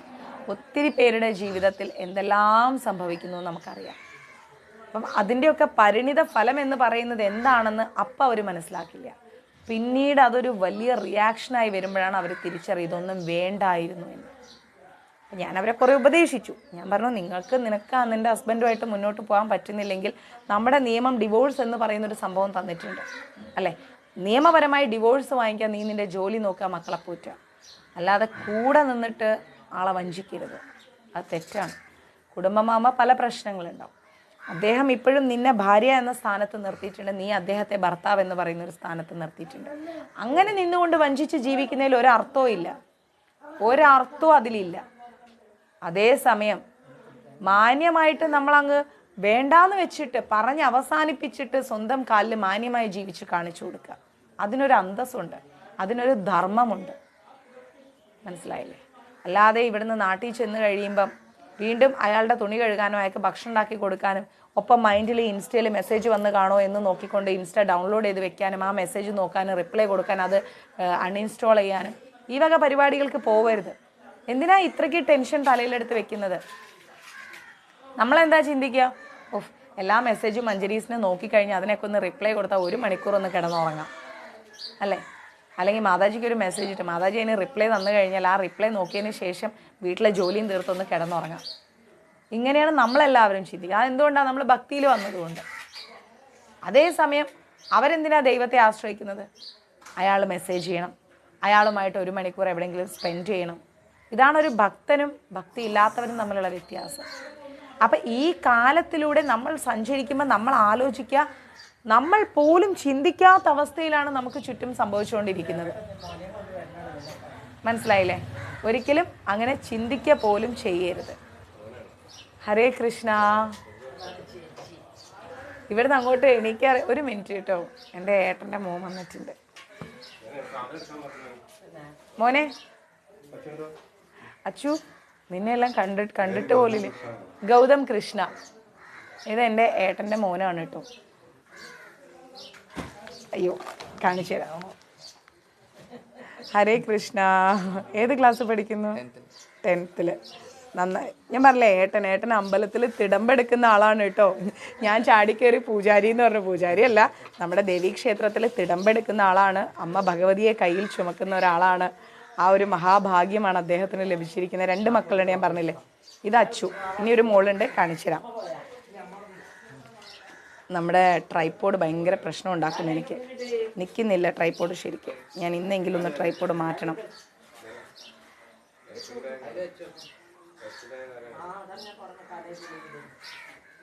അപ്പോൾ നമ്മൾ എന്ത് ചെയ്യണം എന്ന് ഓർത്ത് കഴിഞ്ഞാൽ, നമ്മൾ ഒരുപാട് എല്ലാ അർത്ഥത്തിലും നമ്മുടെ സമൂഹത്തെയും നമ്മുടെ കുടുംബ ബന്ധങ്ങളെയും നമ്മൾ നല്ല രീതിയിൽ നല്ല മാനസികാവസ്ഥയിൽ നമ്മൾ എന്ത് ചെയ്യണം എന്ന് ഓർത്ത് കഴിഞ്ഞാൽ ശ്രദ്ധയോടുകൂടി കൈകാര്യം ചെയ്യണം. ഇല്ലെങ്കിൽ ജീവിതം വ്യർത്ഥമായി പോകും. ഇനി ഒരു കാര്യം ചിന്തിക്കേണ്ടത്, ചില സ്ത്രീകളെന്ന് പറഞ്ഞാൽ വീട്ടിലെല്ലാ ജോലികളും കൃത്യമായിട്ട് ചെയ്യും. കാരണം എന്താണെന്ന് വെച്ചാൽ അവരുടെ ഭർത്താവിന് ഒരിക്കലും അവരെ സംശയം ഉണ്ടാവരുത്. അത് കാരണം അവരതെല്ലാം കൃത്യമായിട്ട് ചെയ്യും. പബ്ലിക്കിൻ്റെ മുമ്പിൽ ഇത്രയും അടക്കവും ഒതുക്കവും അനുസരണയുമുള്ള ഒരു ഭാര്യ ഒരിക്കലും ഉണ്ടാവില്ല, എവിടെയും ഉണ്ടാവില്ല. ചില ഭർത്താക്കന്മാരാണെങ്കിൽ കുടുംബം എന്ന് പറഞ്ഞാൽ എല്ലാം ചെയ്യും, പക്ഷെ അവരുടെ ഉള്ളു മനസ്സിലാക്കാൻ നമുക്ക് അറിയില്ല. മനസ്സിലായി? അവരുടെ ഉള്ളിൽ എന്താണ് പോയിക്കൊണ്ടിരിക്കുന്നത് എന്ന് നമുക്ക് മനസ്സിലാക്കാൻ കഴിയില്ല. അതൊരു വ്യക്തിയുടെയും. അതുകൊണ്ട് നമ്മൾ ആരെയും കണ്ണടച്ചും വിശ്വസിക്കരുത്. കാരണം നമ്മുടെ കണ്ണിൻ്റെ മുമ്പിൽ കാണുമ്പോൾ അവർ പെർഫെക്റ്റാണ്, അവരിൽ ഒരു കുറവും പറയാനില്ല.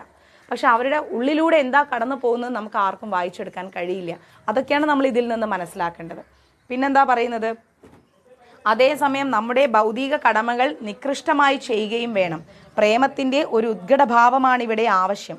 പരമപുരുഷനോട് ഉത്കടമായ പ്രേമമുണ്ടെങ്കിൽ നമുക്ക് അവിടത്തെ സ്മരിച്ചുകൊണ്ട് തന്നെ നമ്മുടെ പ്രവൃത്തികൾ ചെയ്യാൻ സാധിക്കും. മനസ്സിലായില്ലേ? ഇവിടെ എന്താ പറയണമെന്ന് വെച്ച് കഴിഞ്ഞാൽ, ഇപ്പം ഒരു ലവൊക്കെയുള്ള ഭാര്യ അല്ലെങ്കിൽ ലവുള്ള ഭർത്താവാണെങ്കിൽ എല്ലാ ജോലികളും അവർ ചെയ്യും.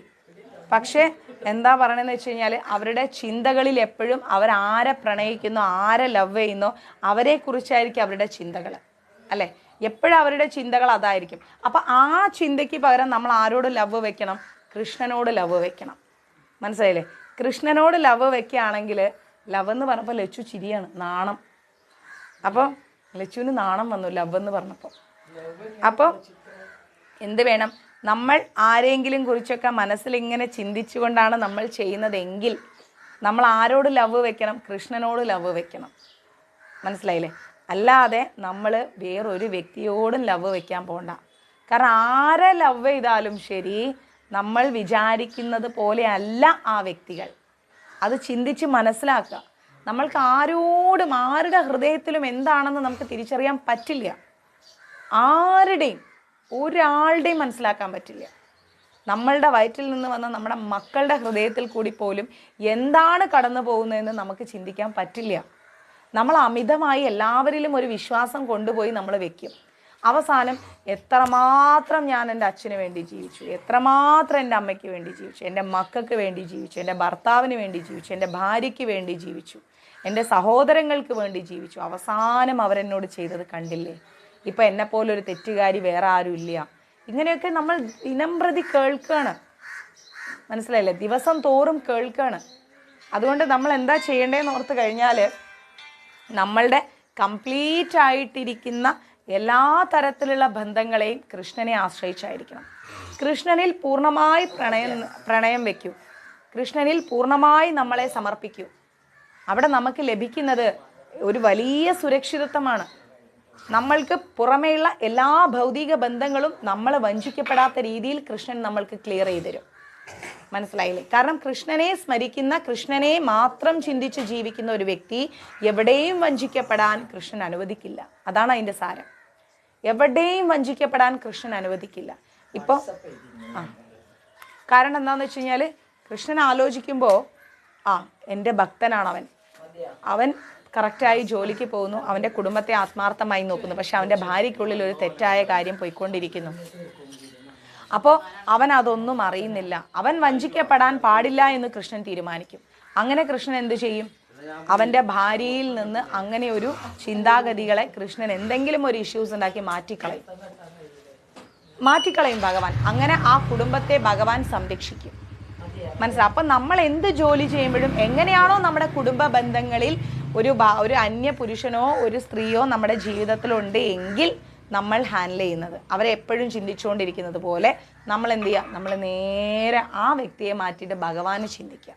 അങ്ങനെ നമ്മൾ കൃഷ്ണ കൃഷ്ണ കൃഷ്ണ കൃഷ്ണ എന്ന് ചിന്തിച്ചുകൊണ്ട് ജീവിക്കുമ്പോൾ കൃഷ്ണനെ സ്നേഹിക്കുന്ന, കൃഷ്ണനെ സ്മരിക്കുന്ന, കൃഷ്ണനേന്ന് കരുതി ജീവിക്കുന്ന ഒരു വ്യക്തിയും വഞ്ചിക്കപ്പെടില്ല ഒരു തരത്തിലും. അത് ഈ രീതിയിൽ മാത്രമല്ല, നമ്മളിപ്പോൾ ഒരു ഗുരുവിനെ തിരഞ്ഞെടുക്കാമെന്ന് കരുതുക. ആ ഗുരു നമ്മൾ വിചാരിപ്പം ഞാൻ നിങ്ങൾക്ക് കുറേ പറഞ്ഞു തരുന്നുണ്ട്, ഇതുപോലെ നമുക്ക് പലരും പറഞ്ഞു തരുന്നുണ്ട് അല്ലേ? പല രീതിയിലും നമ്മൾ പല ആൾദൈവങ്ങളിലും പോയി പെട്ടു പോകുന്നുണ്ട്. ആലോചിച്ച് നോക്കണം. ഒരുപാട് പേര് എങ്ങനെയാണ് ഇലന്തൂർ കൊലക്കേസ് ഉണ്ടായത്? ഭയങ്കര വിശ്വാസം അവരിൽ വെച്ചു, അവർ ചെയ്യുന്ന പൂജയിൽ വെച്ചു അല്ലേ? അങ്ങനെയാണ് ഇലന്തൂർ കൊലക്കേസ് ഉണ്ടായത്. ആ വിശ്വാസത്തെയാണ് അവർ ചോദ്യം ചെയ്തത്. പക്ഷേ കൃഷ്ണനിലാണ് അങ്ങനെ ഒരു വിശ്വാസം വെക്കുന്നത് എങ്കിൽ ഒരിക്കലും അവർ വഞ്ചിക്കപ്പെടില്ലായിരുന്നു. ഒരിക്കലും അവർക്ക് അങ്ങനെ ഒരു ദുരിതം സംഭവിക്കില്ലായിരുന്നു. മനസ്സിലായില്ലേ? അപ്പോൾ നമ്മൾ മനസ്സിലാക്കണം, നമ്മൾ ചില വ്യക്തികളിൽ, ആൾദൈവങ്ങളിൽ പോയി മനസ്സങ്ങോട്ട് കൊടുക്കും. നമ്മുടെ കയ്യിലുള്ള സമ്പത്തും എല്ലാം നമ്മൾ കൊടുക്കും. കൊടുത്തിട്ട് നമ്മൾ അവരെ ഈശ്വരനായി കാണും. അവരുടെ ഫോട്ടോയും അവരുടെ എല്ലാം പാതുകങ്ങൾ വരെ വെച്ച് നമ്മൾ ആരാധിക്കും. അങ്ങനെ ആരാധിക്കാൻ നമ്മുടെ ആചാര്യ ശ്രേഷ്ഠന്മാരുണ്ട് ഇസ്കോണിൽ. ശ്രീല പ്രഭുപാജി ആരാധിക്കൂ, ജയപതാക മഹാരാജിനെ ആരാധിക്കൂ. അല്ലാതെ നമ്മൾ പുറമേ കാണുന്ന കുറേ ആൾദൈവങ്ങൾ, മുക്കിനും മൂലയിലും ഇരിക്കുന്ന കുറേ ആൾദൈവങ്ങളെ പോയി നമ്മൾ ആരാധിക്കരുത്. ഈ ആൾദൈവങ്ങളാണ് പിന്നീട് ഇലന്തൂർ കൊലക്കേസ് പോലെ ആയി തീരുന്നത് അല്ലേ? നമ്മുടെ ഇസ്കോൺ പ്രസ്ഥാനത്തിൻ്റെ അകത്ത് നമ്മൾക്ക് എല്ലാ വിശ്വാസങ്ങളും എല്ലാ സന്തോഷങ്ങളും ഉണ്ട്, എല്ലാം ഉണ്ട്. കുറേ സ്ത്രീകളാണ് ആൾദൈവങ്ങളിൽ പോയി പെട്ടുപോകുന്നത്. കഴിഞ്ഞ കുറച്ച് ദിവസം മുമ്പ് എനിക്കൊരു മാതാജി മെസ്സേജ് അയച്ചു. മാതാജി, എൻ്റെ മോള് ഇങ്ങനെ ഒരു ബന്ധത്തിൽ പെട്ടുപോയി, ഞങ്ങളെല്ലാം അവർക്ക് കൊടുത്തു മാതാജി, അവസാനം വലിയ വലിയ പ്രശ്നങ്ങളിലേക്കാണ് ഞങ്ങൾ പോയി പെട്ടത്. ഹരേഷ്ണമാരാർ എത്ര കേസുകൾ റിപ്പോർട്ട് ചെയ്യുന്നു, ചിന്തിച്ചു നോക്കൂ. ഈ കേസുകൾ പോലും റിപ്പോർട്ട് ചെയ്തത് മനസ്സിലാക്കാതെ വീണ്ടും വീണ്ടും വീണ്ടും വീണ്ടും ആൾദൈവങ്ങളുടെ അടുത്ത് ആൾദൈവങ്ങളെ കാണാൻ തടിച്ചു കൂടുകയാണ് ജനങ്ങൾ. എന്തിനു വേണ്ടിയിട്ട്? എന്താണ് നിങ്ങൾക്ക് അതിൽ നിന്ന് നേട്ടം? നിങ്ങൾ അതിൽ നിന്ന് പുറത്തു വന്ന് കൃഷ്ണനിലേക്ക് തിരിയൂ. കൃഷ്ണനെ കാണാൻ ഈ തിക്കും തിരക്കും ഉണ്ടാക്കൂ. നിങ്ങൾക്കുള്ളതെല്ലാം കൃഷ്ണന് സമർപ്പിക്കൂ. അദ്ദേഹത്തിന് അത് ആവശ്യമില്ല എങ്കിലും കൃഷ്ണന് സമർപ്പിക്കൂ. ആൾദൈവങ്ങൾക്ക് കൊടുക്കാൻ നിങ്ങൾക്ക് വലിയ ഇഷ്ടമാണ്, കൃഷ്ണന് കൊടുക്കാൻ നിങ്ങൾക്ക് ഇഷ്ടമില്ല. എന്തുകൊണ്ട്? നമ്മൾ മനസ്സിലാക്കണം. അത് മനസ്സിലായില്ലേ? നമ്മളത് വളരെയധികം മനസ്സിലാക്കണം. കാരണം എന്ന് വെച്ച് കഴിഞ്ഞാൽ കൃഷ്ണനാണ് നമ്മൾക്ക് പരമപുരുഷൻ, പരമ ദിവ്യോത്തമ പുരുഷൻ. അത്രത്തോളമുള്ള മറ്റൊരു വ്യക്തി ഇല്ല എന്ന് തന്നെ നമ്മൾ തിരിച്ചറിയണം. അങ്ങനെയുള്ള മറ്റൊരു വ്യക്തി ഇല്ല എന്നുള്ള വസ്തുത നമ്മൾ തിരിച്ചറിയണം. മനസ്സിലാവുണ്ടോ? ആൾദൈവങ്ങളെ ആരാധിക്കുന്ന രീതിയിൽ നിന്ന് നിങ്ങൾ പുറത്തേക്ക് വരാം. നിങ്ങൾ എന്തിനാണ് ആൾദൈവങ്ങളെ ആരാധിക്കുന്നത്? കൃഷ്ണന്റെ വിഗ്രഹം വെക്കൂ, കൃഷ്ണന്റെ ഫോട്ടോ വെക്കൂ, ആരാധിക്കൂ, വിളക്ക് കൊളുത്തു. ആൾദൈവങ്ങളെ ആരാധിക്കരുത്. തെറ്റാണത്, ഒരിക്കലും ചെയ്യരുത്. വലിയ വലിയ എന്താ പറയാ, വലിയ അപരാധമായി പോവും. നമ്മളെ പോലെ ജനിച്ച വ്യക്തികളെ എന്തിൻ്റെ അടിസ്ഥാനത്തിലാണ് നമ്മൾ ആരാധിക്കുന്നത്? എല്ലാ മനുഷ്യ ജീവാത്മാക്കളും ഞാൻ അടക്കമുള്ളവർ കഴിഞ്ഞ ജന്മത്തിൽ തെറ്റുകൾ ചെയ്തുകൊണ്ടാണ് ഈ ഭൂമിയിൽ പിറന്നത്. പിന്നെ നമുക്ക് ഭഗവാന്റെ ആചാര്യന്മാരായിട്ട് അദ്ദേഹത്തിൻ്റെ എന്താ പറയുക പ്രതിനിധികളായിട്ട് ചിലർ വരും. അത് ലക്ഷങ്ങളിലും കോടികളിലും 1-2 പേരായിരിക്കും. മനസ്സിലായില്ലേ? ആ ലക്ഷങ്ങളിലും കോടികളിലും വരുന്ന 1-2 പേരെ പോലെയുള്ളവരാണ് നമ്മുടെ ശ്രീല പ്രഭുപാജി, നമ്മുടെ ജയപതാക ഗുരു മഹാരാജ്. അവരെയൊക്കെ നമ്മൾ പാദങ്ങൾ സ്മരിക്കണം, വണങ്ങണം, ആ തൃപാദങ്ങളിൽ പൂക്കളിടണം. അപ്പോഴും അവർ പറയും അത് വേണ്ടാന്ന്. അവരതുപോലും ആഗ്രഹിക്കുന്നില്ല. ജയപതാക മഹാരാജ് ഒരിക്കലും ഗുരുപരമ്പരയുടെ കൂടെ അദ്ദേഹത്തിൻ്റെ ഫോട്ടോ അദ്ദേഹം വെക്കാറുമില്ല. അത് വെക്കാൻ അദ്ദേഹത്തിന് ഇഷ്ടപ്പെടാറുമില്ല. അറിയാമോ? കാരണം ഞാൻ അനുഭവസ്ഥയാണ്. നമ്മുടെ ഗുരുപരമ്പരയുടെ ഒരു ഫോട്ടോ ഞാൻ ചെന്നൈ ഇസ്കോളിൽ വെച്ച് മഹാരാജിന് കൊടുക്കാൻ ശ്രമിച്ചപ്പം അതിൽ ഞാൻ മഹാരാജിൻ്റെ ഫോട്ടോ കൂടെ വെച്ച സമയത്ത് അവിടെയുള്ള പ്രഭുക്കന്മാർ എന്നോട് റംലി മാതാജി ഒരിക്കലും അത് ചെയ്യരുത്, ജയപതാക് മഹാരാജിൻ്റെ ഫോട്ടോ വേഗം എടുത്തോളൂ, കാരണം എനിക്കറിയാതെ വെച്ചതാണ്, വേഗം എടുത്തോളൂ, മഹാരാജ് അത് ഇഷ്ടപ്പെടില്ല എന്ന് പറഞ്ഞു. ഞാൻ വേഗം അത് റിമൂവ് ചെയ്തിട്ട് ഞാൻ എന്ത് ചെയ്യുന്നു ഓർത്ത് കഴിഞ്ഞാൽ നേരെ അല്ലാത്ത നമ്മുടെ പരമ്പരയുടെ ഫോട്ടോ എല്ലാം കൂടെ ചേർത്തിട്ട് കൊടുത്തു. മഹാരാജ് പോലും അത് ഇഷ്ടപ്പെടുന്നില്ല. അപ്പം അങ്ങനെയുള്ള കാലഘട്ടത്തിൽ പല ഒരുപാട് നോർത്ത് ഇന്ത്യയിലൊക്കെ ഒത്തിരി ആൾ ദൈവങ്ങളുണ്ട് അല്ലേ, തമിഴ്നാട്ടിലും ഉണ്ട്. അങ്ങനെയുള്ളവരടുത്തേക്കൊന്നും ഒരിക്കലും പോവരുത്, ഒരു കാരണവശാലും പോവരുത്. അതിൻ്റെ ആവശ്യം നമുക്കില്ല. നമ്മൾക്ക് പോകാനും നമുക്ക് ആശ്രയം അർപ്പിക്കാനും നമുക്ക് വിളിക്കാനും നമുക്ക് സ്നേഹിക്കാനും നമുക്ക് സമർപ്പിക്കാനും ഒക്കെ ഗുരുവായൂരപ്പനുണ്ട്. ഇപ്പോൾ നിങ്ങൾക്കൊക്കെ എന്നെ കാണാൻ വലിയ ഇഷ്ടമാണ്. ഇന്നലെ 1-2 മാതാജിമാർ ഗുരുവായൂർ വെച്ച് കണ്ടപ്പോൾ അയ്യോ ഞങ്ങളുടെ ഭാഗ്യമാണ് അമ്പിളി മാതാജിയെ കണ്ടത് എന്ന് പറഞ്ഞു. ഞാനൊരു കാര്യം പറയട്ടെ, എന്തുകൊണ്ടാണ് നിങ്ങൾക്ക് എന്നോട് ആ ഒരു ഇഷ്ടം വന്നത്? എൻ്റെ കഴിവാണോ? അല്ലെങ്കിൽ ഞാൻ വലിയ സംഭവ ബഹുലമായിട്ടാണോ? അതിൻ്റെ അർത്ഥം എൻ്റെ ഫോട്ടോ ഞാൻ നിങ്ങൾക്ക് തന്ന് ആരാധിക്കണമെന്ന് പറയാനാണോ? ഒരിക്കലുമല്ല. മനസ്സിലായില്ലേ? എന്തുകൊണ്ടാണെന്നറിയാമോ? ഞാൻ പറയുന്നത് കൃഷ്ണനെ കുറിച്ചാണ്. ആ കൃഷ്ണനിലേക്കാണ് നിങ്ങൾ ആകർഷിക്കപ്പെട്ടത്, അല്ലാതെ എന്നിലേക്കല്ല നിങ്ങൾ ആകർഷിക്കപ്പെട്ടത്. അത് നിങ്ങൾ തിരിച്ചറിയണം. ഞാൻ പറയുന്നത് കൃഷ്ണനെ കുറിച്ചാണ്. ഞാൻ പറയുന്ന ആ വാക്കുകളാണ് നിങ്ങളെ എന്നിലേക്ക് ആകർഷിപ്പിച്ചത്. അപ്പോൾ അവിടെ എനിക്കല്ല പ്രസക്തി, എൻ്റെ വാക്കുകൾക്കാണ് പ്രസക്തി. ആ വാക്കുകൾ എന്താണ്?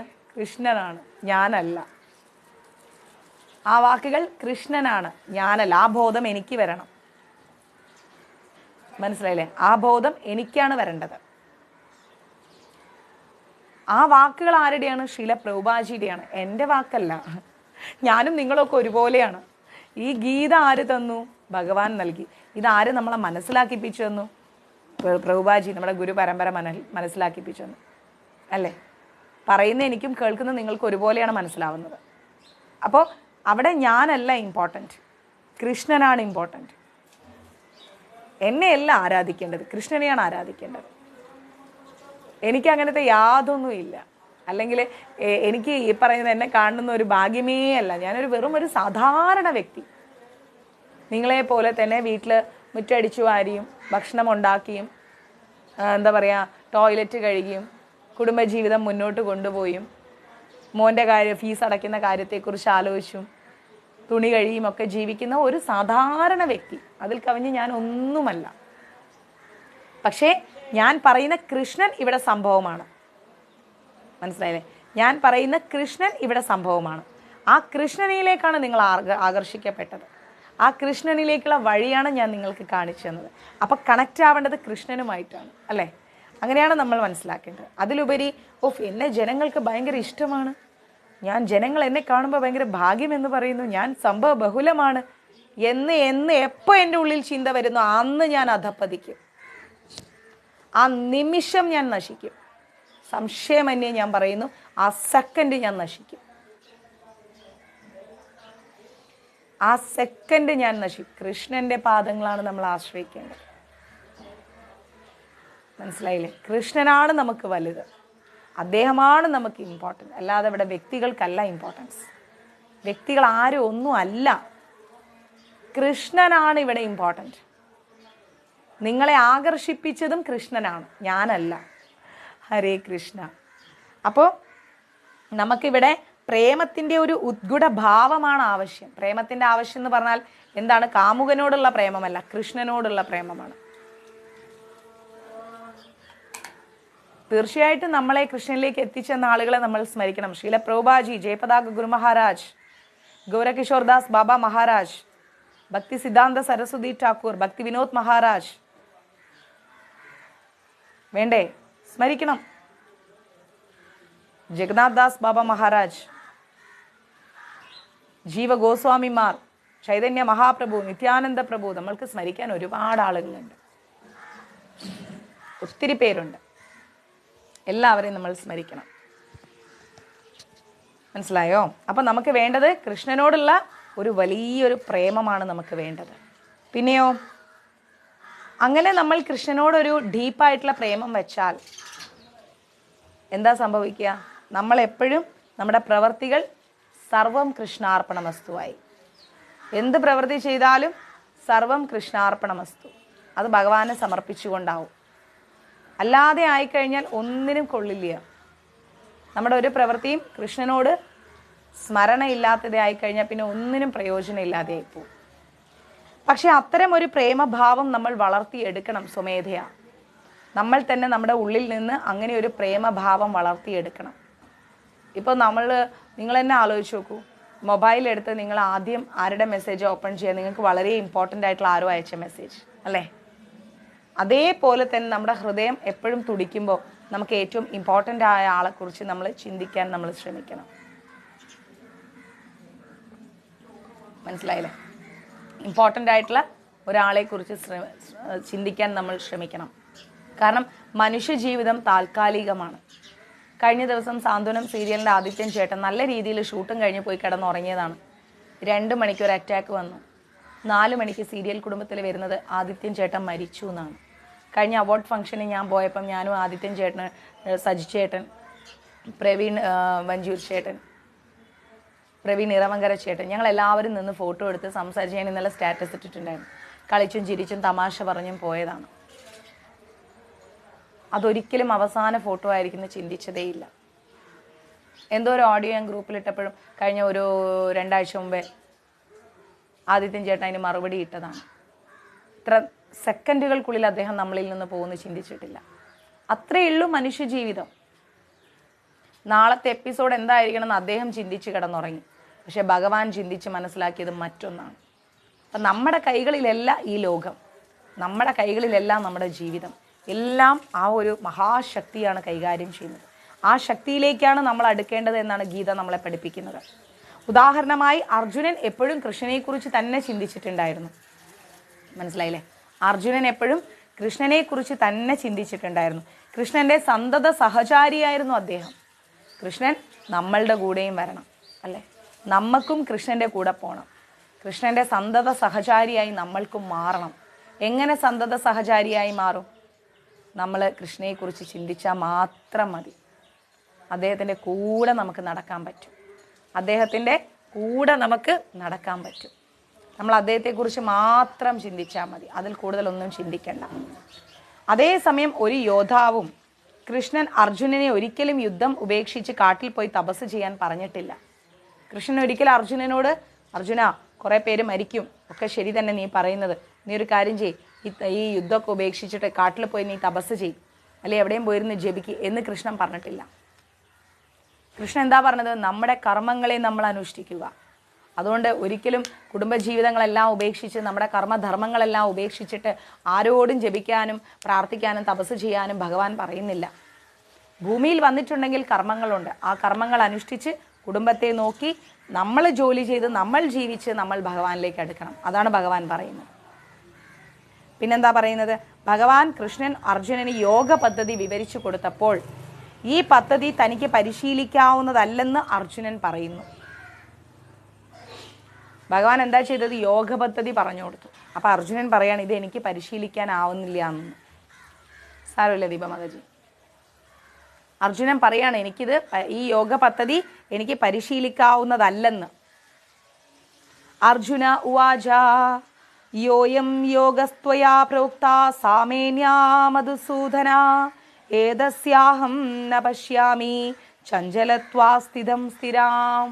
എന്ന് വെച്ചാ അർജുനൻ പറയാണ്, മധുസൂദന, കൃഷ്ണ, അവിടുന്ന് ഇപ്പോൾ സാക്ഷിപ്തമായി പറഞ്ഞ യോഗ പദ്ധതി അപ്രായോഗികവും അസഹ്യവുമാണെന്ന് എനിക്ക് തോന്നുന്നു. എനിക്കിത് പ്രവൃത്തിയിലേക്ക് കൊണ്ടുവരാനും എനിക്കിത് സഹിക്കാനും പറ്റാത്തതാണെന്നാണ് എനിക്ക് തോന്നുന്നത് മധുസൂദന എന്നാണ് ആര് പറയുന്നത്? കൃഷ്ണനോട് അർജുനൻ പറയുന്നത്. കാരണം എൻ്റെ മനസ്സ് ഇരിപ്പുറക്കാത്തതും ചഞ്ചലവുമാണ്. നമ്മുടെ മനസ്സും അങ്ങനെയാണ്. നമ്മൾ ഇന്നൊരു തീരുമാനം എടുക്കും, നാളെ മറ്റൊരു തീരുമാനം എടുക്കും, അതിൻ്റെ ദിവസം അടുത്തൊരു തീരുമാനം എടുക്കും. അങ്ങനെ ചഞ്ചലമാണ് നമ്മുടെ മനസ്സ്. ഈ ചഞ്ചലമായ മനസ്സിനെ നമ്മൾ അചഞ്ചലമാക്കുമ്പോഴേ നമുക്ക് ഭഗവാനിലേക്ക് അടുക്കാൻ പറ്റും. നമുക്ക് ചുറ്റുമുള്ളത് എന്ത് വേണമെങ്കിലും നടന്നോട്ടെ, എന്ത് വേണമെങ്കിലും സംഭവിച്ചോട്ടെ, നമ്മൾ അതേക്കുറിച്ച് ബോധേഡാവണ്ട. നമ്മുടെ മനസ്സ് ധാർമ്മികപരമായ കാര്യങ്ങളിൽ ഉറച്ചു നിൽക്കുക.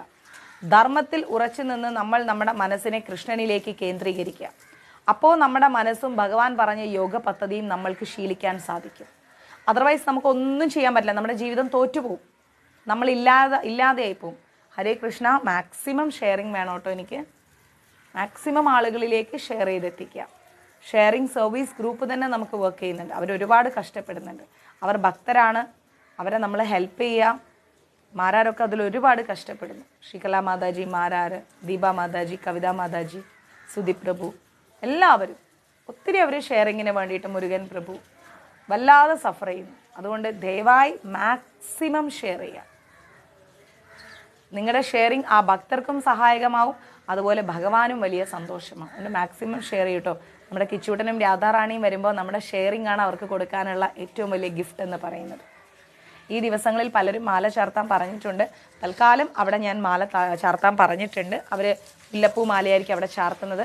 പിന്നീട് നിങ്ങളുടെ പേര് പറഞ്ഞുകൊണ്ട് ഭഗവാൻ വരുമ്പോൾ ഭഗവാന് മാല ചാർത്താം. ഈ ദിവസങ്ങളിൽ 4-ാം തീയതി വരെയുള്ള മാല ചാർത്തുന്നവരുടെ ലിസ്റ്റ് ഞാൻ അവിടെ കൊടുത്തിട്ടുണ്ട്. അവർ ചാർത്തിക്കോളും. മുല്ലപ്പൂ മാല ചാർത്തും. തിരിച്ച് ഭഗവാനും ദേവിയും വന്നതിന് ശേഷം നമ്മൾക്ക് നമ്മുടെ മറ്റേ സ്പെഷ്യൽ മാല ചാർത്തിയും നിങ്ങൾക്ക് കാണാൻ പറ്റും. ഓക്കെ. അപ്പോൾ എന്താ മനസ്സിലാക്കേണ്ടതെന്ന് വെച്ച് കഴിഞ്ഞാൽ മാക്സിമം ഷെയർ ചെയ്തിട്ട് എന്ത് ചെയ്യുക, ഗുരുവായൂരപ്പനിലേക്ക് അടുക്കുക. കിച്ചൂട്ടനും രാധാറാണിയും വരുമ്പോൾ നമ്മൾ ചേർത്ത് വെച്ച ഷെയറിങ്ങും നമ്മൾ കൊടുത്ത കുറേ ഭക്തരുമായിരിക്കും അവർക്ക് സന്തോഷം സൃഷ്ടിക്കുന്നത്. കിച്ചൂട്ടനിലേക്കും രാധാറാണിയിലേക്കും ഒരുപാട് പേരെ അടുപ്പിക്കുക എന്നുള്ളതാണ് അവർക്ക് നമ്മൾ കൊടുക്കേണ്ട ഗിഫ്റ്റ്. അതിനാണ് നിങ്ങളോട് ഞാൻ മാക്സിമം ഷെയർ ചെയ്യാൻ പറയുന്നത്. അപ്പോൾ അർജുനൻ പറയാണ്, മധുസൂദന, അവിടുന്ന് സംക്ഷിപ്തമായി പറഞ്ഞിരിക്കുന്ന, അവിടുന്ന് ഇപ്പോൾ പറഞ്ഞിരിക്കുന്ന കാര്യങ്ങൾ, യോഗ പദ്ധതി എനിക്കത് എൻ്റെ ജീവിതത്തിൽ പ്രയോഗിപ്പിക്കാൻ എനിക്ക് ബുദ്ധിമുട്ടാണ്, അല്ലെങ്കിൽ എനിക്ക് സഹിക്കാൻ പറ്റില്ല, അത് അങ്ങനെ ചെയ്യാൻ കഴിയില്ല എന്ന് തോന്നുന്നു മധുസൂദന. കാരണം എൻ്റെ മനസ്സെന്ന് പറഞ്ഞു കഴിഞ്ഞാൽ ഒരിക്കലും ഒരു സ്ഥലത്ത് ഇരിക്കില്ല. അതുപോലെ ചഞ്ചലമാണ് എൻ്റെ മനസ്സ്. ഒരു തീരുമാനമെടുത്ത് എനിക്ക് തീരുമാനത്തിൽ നിൽക്കാൻ പറ്റില്ല. ഇത് തന്നെയാണ് നമ്മുടെയൊക്കെ അവസ്ഥ അല്ലേ? അപ്പം ഭഗവാൻ പറയാണ്, യോഗിന്നാമഭവീ സർവേഷാം മദ്ഗതേനാനന്ദാരാത്മന ശ്രദ്ധാവാൻ ഭജതേയോ മാംസമേ യുക്തധോ മമ എന്ന് പറഞ്ഞാൽ പൂർണ്ണ വിശ്വാസത്തോടെ എന്നിൽ തന്നെ നിലകൊള്ളുകയും എന്നെ ധ്യാനിച്ചുകൊണ്ട് പ്രേമപൂർവ്വം എൻ്റെ ദിവ്യ സേവനത്തിൽ ഏർപ്പെട്ടുകൊണ്ടിരിക്കുകയും ചെയ്യുന്നവനാണ് എൻ്റെ എല്ലാ യോഗങ്ങളിലും വെച്ച് അത്യുത്തമ യോഗിയും എന്നോട് ദൃഢമായ യോഗബന്ധത്തിൽ ബന്ധപ്പെട്ടിരിക്കുന്നവനും എന്നാണ് എൻ്റെ ഭാഗം. എന്ന് വെച്ചാൽ നമ്മൾ ചെയ്യുന്ന എല്ലാ പ്രവൃത്തികളിലും കൃഷ്ണനെ സ്മരിക്കുക. അങ്ങനെ സ്മരിക്കുമ്പോൾ നമ്മൾ ഭഗവാനിൽ തന്നെ സ്വയം സമർപ്പിതരാവുകയാണ്. മനസ്സിലായില്ലേ? അങ്ങനെ സ്മരിക്കുമ്പോൾ നമ്മൾ ഭഗവാനിൽ പൂർണ്ണമായിട്ട് നമ്മളെ തന്നെ സമർപ്പിക്കുകയാണ്. നമുക്കതല്ലേ വേണ്ടത്? നമ്മൾ ഭഗവാനിൽ പൂർണ്ണമായി സമർപ്പിക്കപ്പെടുക എന്നുള്ളതാണ് നമുക്ക് വേണ്ടത് അല്ലേ? അങ്ങനെ നമ്മൾ സമർപ്പിക്കപ്പെടുമ്പോൾ എന്താ അവിടെ സംഭവിക്കുന്നത്? നമ്മൾ മനസ്സിലാക്കേണ്ടത്, ഭഗവാനിൽ നമ്മൾ പൂർണ്ണമായി അങ്ങോട്ടേക്ക്, കുഴപ്പമില്ല സുധി പ്രഭു, പൂർണ്ണമായി നമ്മൾ സമർപ്പിക്കുമ്പോൾ നമ്മളുടെ എല്ലാ ജോലികളിലും നമ്മൾ ഭഗവാനെ തന്നെ ചിന്തിച്ചുകൊണ്ട് ജോലികൾ ചെയ്യുകയാണെങ്കിൽ എന്താ ഉണ്ടാവാന്ന് ഓർത്തു കഴിഞ്ഞാൽ, നമ്മൾ സ്വയം ഭഗവാന്റെ യോഗ പദ്ധതി ഉൾക്കൊള്ളുകയാണ്. ഭഗവാൻ പറയുന്നത് അനുസരിക്കാൻ നമുക്ക് പറ്റുന്നില്ലെങ്കിൽ പിന്നെ ആര് പറയുന്നതാണ് നമ്മൾ അനുസരിക്കുക? ആര് പറയുന്നതാ നമ്മൾ അനുസരിക്കുക? ഭഗവാൻ പറയുന്നതാണ് നമ്മൾ അനുസരിക്കേണ്ടത് അല്ലേ? അല്ലാതെ മറ്റൊരാൾ പറയുന്നത് അനുസരിക്കാൻ പോയിട്ട് കാര്യമില്ല. ഭഗവാൻ പറയുന്നത് നമ്മൾ എങ്ങനെയാണ് അനുസരിക്കുക? സദാ ഭഗവാനെ കുറിച്ച് തന്നെ ചിന്തിക്കുമ്പോൾ നമ്മൾ സ്വയം നമ്മളുടെ ഉള്ളിൽ നിന്ന് ഓരോരോ കാര്യങ്ങൾ തെളിഞ്ഞു വരാൻ തുടങ്ങും. അദ്ദേഹത്തിൻ്റെ യോഗ പദ്ധതി നമ്മൾ സ്വീകരിച്ചുകൊണ്ടിരിക്കുമ്പോൾ ഒരു തീരുമാനം എടുക്കേണ്ടി വന്നാൽ നമുക്ക് ഒരാളോടും ചോദിക്കേണ്ട. നമ്മുടെ ഉള്ളിൽ തന്നെ ഭഗവാൻ അതിനുള്ള ഉത്തരം തരും. എങ്ങനെ തരും? ആത്മാവ് നമ്മളോട് സംസാരിക്കും, പരമാത്മാവുമായിട്ട് കണക്റ്റായിട്ട്. മനസ്സിലായി? അല്ലാതെ അയ്യോ ഞാൻ എന്ത് ചെയ്യും ഇപ്പം, അടുത്ത ആളോട് പോയി ചോദിച്ചു, ഞാൻ ഇങ്ങനെ ഒരു സംഭവം ഉണ്ട്, ഞാൻ ചെയ്യട്ടെ? ഓ വേണ്ടടാ, നീ എന്തിനാ അങ്ങനെ ചെയ്യുന്നത്? അല്ലെ ഇപ്പുറത്ത് പോയി ചോദിച്ചു, ഇവിടുന്ന് വേറൊരു ആൻസർ കിട്ടി. ഇതുകൊണ്ട് നമ്മളുടെ തീരുമാനങ്ങൾ ഞാൻ ചോദിക്കട്ടെ, നമുക്ക് നമ്മുടെ ജീവിതത്തിൽ ഒരു തീരുമാനം അടിയുറച്ചെടുക്കാൻ സാധിക്കുന്നില്ല, നമ്മൾ മറ്റുള്ളവരെ ഡിപ്പെൻഡ് ചെയ്യുകയാണെങ്കിൽ നമ്മൾ എന്ന് പറയുന്ന വാക്കിന് എന്തർത്ഥം? നമ്മുടെ ജീവിതത്തിന് എന്തർത്ഥം? നമ്മുടെ തീരുമാനങ്ങൾക്കും നമ്മുടെ ലക്ഷ്യത്തിനും ഒരു വിലയില്ലെങ്കിൽ പിന്നെ നമ്മൾ എന്ന് പറഞ്ഞ് ജീവിച്ചിട്ട് എന്താ കാര്യം? ഭഗവാൻ നമുക്കുണ്ട്, ഭഗവാനോട് നമ്മൾ ഒന്നും ചോദിക്കാൻ റെഡിയല്ല, നമ്മൾ മറ്റുള്ളവരോട് ചോദിച്ചിട്ടാണ് ചെയ്യുന്നത്. വളരെ മോശമല്ലേ അത്? അപ്പൊ അതിൽ നിന്നൊക്കെ മാറുക, നമ്മൾ ഭഗവാന്റെ യോഗ പദ്ധതിയുമായി കണക്റ്റ് ആവുക. മനസ്സിലായി? എപ്പോഴും ഭഗവാനെ കുറിച്ച് ചിന്തിച്ചിരിക്കുന്നവൻ എന്ന് പറഞ്ഞാൽ ഒരേ സമയം തന്നെ ഏറ്റവും മഹാനായ യോഗിയാണ്. ഭഗവാനെ കുറിച്ച് ചിന്തിക്കുന്ന ഒരു വ്യക്തി മഹാനായ യോഗിയാണ്. അത് ഈ ലൈവ് നടക്കുന്ന 2 മണിക്കൂർ മാത്രം ആവരുത്, ബാക്കി സമയങ്ങളിലും നമ്മൾ ഭഗവാനെ കുറിച്ച് ചിന്തിക്കണം. ഇതൊക്കെ ഗീതയിൽ പറഞ്ഞ കാര്യമാണ്. യോഗി മാത്രമല്ല, അവൻ ഏറ്റവും വലിയ ജ്ഞാനിയുമാണ്. ആലോചിച്ച് നോക്കണം, അവൻ യോഗി മാത്രമല്ല വലിയ ജ്ഞാനിയുമാണ്. ഭഗവാനെ കുറിച്ച് മാത്രം ചിന്തിക്കുന്ന വ്യക്തി മറ്റൊരു കാര്യത്തെക്കുറിച്ചും ചിന്തിക്കേണ്ട, ആ കാര്യങ്ങളെല്ലാം നടന്നോളും. കാരണം എന്താ? ആ കാര്യങ്ങൾ ചെയ്യുമ്പോഴും നമ്മൾ ഭഗവാനെയാണ് സ്മരിക്കുന്നത്. അങ്ങനെ എല്ലാ കാര്യങ്ങളിലും ഭഗവാനെ സ്മരിച്ചുകൊണ്ട് ചെയ്യുമ്പോൾ ആ വ്യക്തി യോഗി മാത്രമല്ല, ജ്ഞാനിയും കൂടിയാണ്. പിന്നെന്താ പറയുന്നത്? ഏറ്റവും മഹാനായ ഭക്തനുമായിരിക്കും ആ വ്യക്തി. മനസ്സിലായില്ലേ? അതിനുവേണ്ടി യാതൊരു കോലവും കെട്ടേണ്ട കാര്യമില്ല. നോർമലി ജീവിച്ചാൽ മതി. നിങ്ങൾക്കുള്ള വസ്ത്രം നിങ്ങൾ ധരിച്ചാൽ മതി, അതിനു വേണ്ടി വേറെ ഒരു കോലവും നിങ്ങൾ കെട്ടണ്ട. അങ്ങനെ ഒരു ഭക്തനാവാൻ, ഭഗവാനെ കുറിച്ച് സദാ സ്മരിക്കുന്ന ഒരു വ്യക്തിക്ക് മാത്രമേ ഒരു നല്ല ഭക്തനാവാൻ പറ്റൂ. അല്ലാതെ കുറെ കാവിയും കുറെ മാലയും കുറെ വെള്ളയും കുറെ ചുമപ്പും കുറെ മഞ്ഞ ഇട്ടുകൊണ്ട് ഒരു ഭക്തനാവില്ല. എല്ലാ വർണ്ണങ്ങളും സൃഷ്ടിച്ച ഭഗവാൻ എല്ലാ വർണ്ണങ്ങളും ഒരുപോലെ തന്നെയാണ്. പക്ഷെ ഭഗവാൻ മഞ്ഞ പീതാംബരം ധരിച്ചിരിക്കുന്നതുകൊണ്ട് നമുക്കത് ഭയങ്കര ഇഷ്ടമാണ്. ഭഗവാൻ അത് ഇഷ്ടമാണെങ്കിൽ നമുക്കും ഇഷ്ടമാണ്. ഭഗവാൻ അത് നീലയാണ് ഇഷ്ടമെങ്കിൽ നമുക്ക് നീലയാണ് ഇഷ്ടം. ഭഗവാനെ തൃപ്തിപ്പെടുത്തുക എന്ന് പറഞ്ഞു കഴിഞ്ഞാൽ അദ്ദേഹത്തെക്കുറിച്ച് സ്മരിക്കുക എന്ന് മാത്രമാണ്. അദ്ദേഹത്തെക്കുറിച്ച് നമ്മൾ സദാ സ്മരിക്കുകയാണെങ്കിൽ നമുക്ക് ഭഗവാനുമായിട്ടൊരു വലിയ അടുപ്പം വരും. ആ വ്യക്തി യോഗിയുമാണ്, ജ്ഞാനിയുമാണ്, ഭക്തനുമാണ്. മനസ്സിലായില്ലേ? ക്ഷത്രിയനാകയാൽ യുദ്ധം കൈവിടാൻ അർജുനന് സാധ്യമല്ലെന്ന് ഭഗവാൻ പറയുന്നു. അവൻ ക്ഷത്രിയനാണ്. ക്ഷത്രിയനായ ഒരു വ്യക്തിക്ക് ഒരിക്കലും യുദ്ധം കൈവിടാൻ പറ്റില്ല. അപ്പൊ അർജുനൻ എന്ന് പറയുന്ന ആ മഹാനായ വ്യക്തി, അദ്ദേഹം ക്ഷത്രിയനായതുകൊണ്ട് യുദ്ധം കൈവിടാൻ പറ്റില്ല. ഭഗവാൻ പറയണം. അതിൻ്റെ അർത്ഥം എന്താണ്? ധർമ്മങ്ങളാണ് നമ്മൾ ചെയ്യേണ്ടത്, കർമ്മങ്ങളാണ് ചെയ്യേണ്ടത്. നമ്മൾ ചെയ്യേണ്ട കർമ്മങ്ങൾ നമ്മൾ എന്താ ചെയ്യേണ്ടത്? കൃത്യമായി നമ്മൾ ചെയ്യണം. അല്ലാത്ത പക്ഷം നമ്മൾ വെറുതെ ഭഗവാനെ സ്മരിച്ചുകൊണ്ട് ഒരു ഭാഗത്തിരുന്നിട്ട് ഒരു പ്രയോജനമില്ല. ചെയ്യേണ്ട കർമ്മങ്ങൾ, ചെയ്യേണ്ട ജോലികൾ കൃത്യമായിട്ട് ചെയ്യാം. ചെയ്യേണ്ട ജോലികൾ കൃത്യമായി ചെയ്യാതെ ഭഗവാനെ ആലോചിച്ചിരുന്നിട്ട് എന്താ പ്രയോജനം? ഭഗവാൻ നമുക്ക് എന്തെങ്കിലും കൊണ്ടുത്തരുമോ? ഒന്നും കൊണ്ടുത്തരില്ല. പഠിക്കേണ്ട സമയത്ത് പഠിക്കുക, പഠിക്കാൻ പോകുന്നതിൻ്റെ മുമ്പേ ഭഗവാനെ സ്മരിക്കുക. ഭഗവാനെ, ഞാൻ ഈ പഠിക്കുന്ന കാര്യങ്ങൾ എൻ്റെ ഹൃദയത്തിൽ നിൽക്കാൻ അവിടുത്തെ അനുഗ്രഹം വേണമെന്ന് പറഞ്ഞുകൊണ്ട് പഠിക്കുക. ഭക്ഷണം ഉണ്ടാക്കുന്ന സമയത്ത് ആ ജോലി ചെയ്യുക. ബാങ്കിലോ എവിടെയെങ്കിലും വർക്ക് ചെയ്യുമ്പോൾ ആ ജോലി ചെയ്യുക. അങ്ങനെ ഏത് ജോലിക്കിടയിലും ഭഗവാനെ സ്മരിക്കുക. ഭഗവാനെ സ്മരിച്ചുകൊണ്ട് ഭഗവാനെ സമർപ്പണം ചെയ്തുകൊണ്ട് ചെയ്യുന്ന ജോലി എപ്പോഴും നിലനിൽക്കും.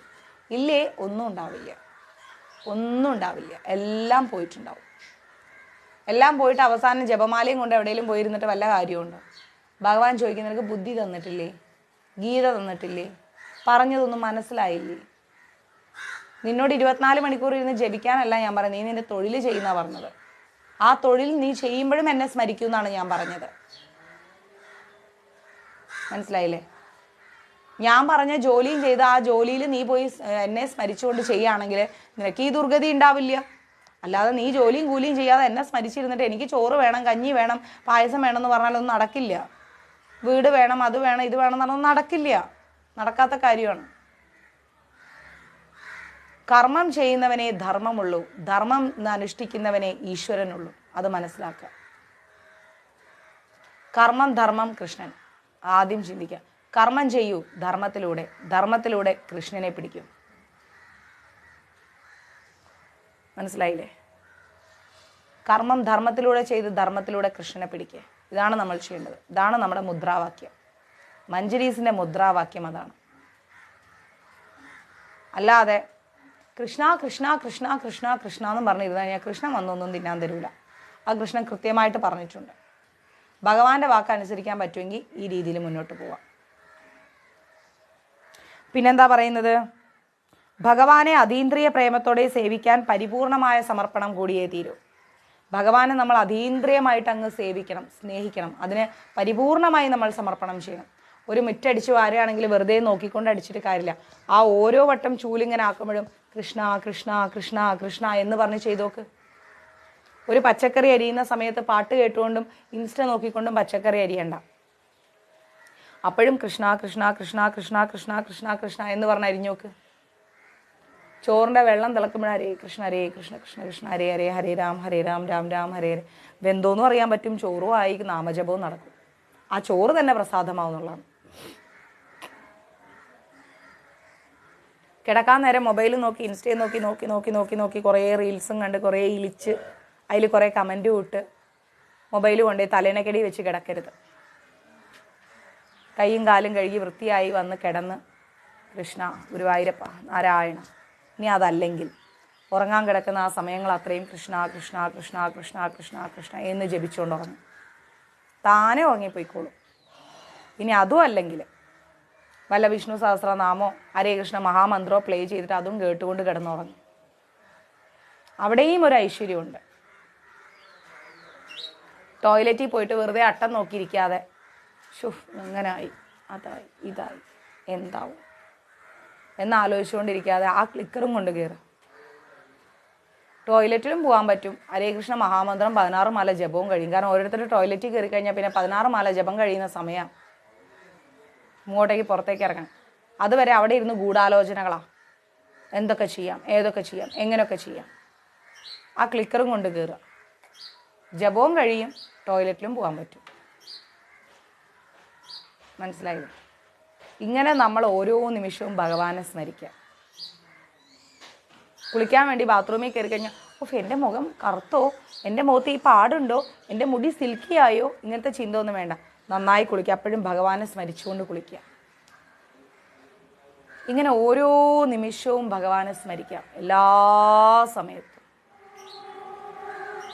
ജോലി സ്ഥലത്തേക്ക് പോകുമ്പോൾ ബസ്സിൽ കയറി ഇരുന്നിട്ട് ആ പെണ്ണിട്ട മാലയുടെ വലിപ്പം കണ്ടോ, ആ സാരി കണ്ടോ, നല്ല ചുരിദാറല്ലേ, ആ ചെറുപ്പം, അങ്ങനെയൊക്കെ ചിന്തിച്ചുകൊണ്ട് അതും നോക്കിക്കൊണ്ടിരിക്കാതെ വല്ലവനിട്ട സാരിയും കഴുത്തിലിട്ട മാലയുടെ വണ്ണവും നോക്കാതെ ക്ലിക്കറും കൈ പിടിച്ചുകൊണ്ട് ബസ്സിൽ കയറി ഹരേ കൃഷ്ണ മഹാമന്ത്രവും ജപിച്ച് അവിടെ എത്തും. ഇതെല്ലാവരുടെ ഡയലോഗ് എന്താ അറിയാം? അയ്യോ മാതാജി, എനിക്ക് ലൈവ് കാണാൻ സമയമില്ല മാതാജി, എനിക്ക് മാതാജി രാവിലെ ഒരു പോകുന്ന തിരക്കാണ്, എനിക്ക് മാതാജി 16 മാല ജപിക്കാൻ പറ്റുന്നില്ല, എങ്ങനെയൊക്കെയോ ഒപ്പിക്കുന്നു മാതാജി. എന്താ നിങ്ങളുടെ കയ്യിൽ ക്ലിക്കർ ഇല്ലേ? അത് പിന്നെ ഓട്ടോമാറ്റിക്കലി നിങ്ങളുടെ അവബോധ മനസ്സിങ്ങനെ ചൊല്ലിക്കോളും. നിങ്ങൾ ചൊല്ലേണ്ട കാര്യമില്ല. അത് നിങ്ങൾ ശീലമാക്കിയാൽ മതി. അത് പിന്നെ തനിയേ വന്നോളും. എന്ത് ജോലി ചെയ്യുമ്പോഴും അത് ഓട്ടോമാറ്റിക്കലി വരും. പിന്നെ ക്ലിക്കർ നോക്കിയാൽ മതി. നോട്ടിഫിക്കേഷൻ വരുന്നില്ലേ? അതെന്താ നോക്കാം നമുക്ക്. ചിലപ്പോൾ ഒരുപാട് ആൾക്കാരായ വരുന്നത് കൊണ്ട് മേ ബി അത് സാരം നമുക്ക് നോക്കാം. പിന്നെ നമ്മൾ നമ്മുടെ ഓഫീസ് ജോലിയും നമ്മുടെ വീട്ടു ജോലിയും എല്ലാം കഴിഞ്ഞ് നോക്കുന്ന സമയത്ത് ക്ലിക്കർ നോക്കിയാലേ എന്താ പറയുക, ചിലപ്പോൾ 16 മാലയായിരിക്കില്ല, 32 മാലയൊക്കെ ജപിച്ചിട്ടുണ്ടാവും. സീരിയസ്ലി ഞാൻ വെറുതെ പറയില്ല. പക്ഷെ ആദ്യത്തെ ഒരു മാല രാവിലത്തത് നമ്മൾ മാലയിൽ തന്നെ ജപിക്കണം, ജപമാലയിൽ തന്നെ ജപിക്കണം. അതിനെന്ത് ചെയ്യണം എന്ന് ഓർത്ത് കഴിഞ്ഞാൽ നേരെ നമ്മൾ രാവിലെ എഴുന്നേറ്റ് ഭഗവാനെ വിളക്കി വെക്കുമ്പോൾ ഒരു 5 മിനിറ്റ് പോലും വേണ്ട, ജപമാലയിൽ ഒരു മാല ജപിക്കുക. 108 പ്രാവശ്യം ജപമാലയിൽ ജപിക്കുക, മാല എടുത്ത് വയ്ക്കുക. അത് നിർബന്ധമാണ്. എന്തെങ്കിലും നെറ്റ്വർക്ക് ഇഷ്യൂ ആയിരിക്കും മാതാജി നോട്ടിഫിക്കേഷൻ വരാത്തത്, അതുകൊണ്ടായിരിക്കും. ആദ്യത്തെ ഒരു മാല ജപമാലയിൽ ജപിക്കുക, ബാക്കി ഫുൾ ക്ലിക്കറിൽ ജപിക്കുക.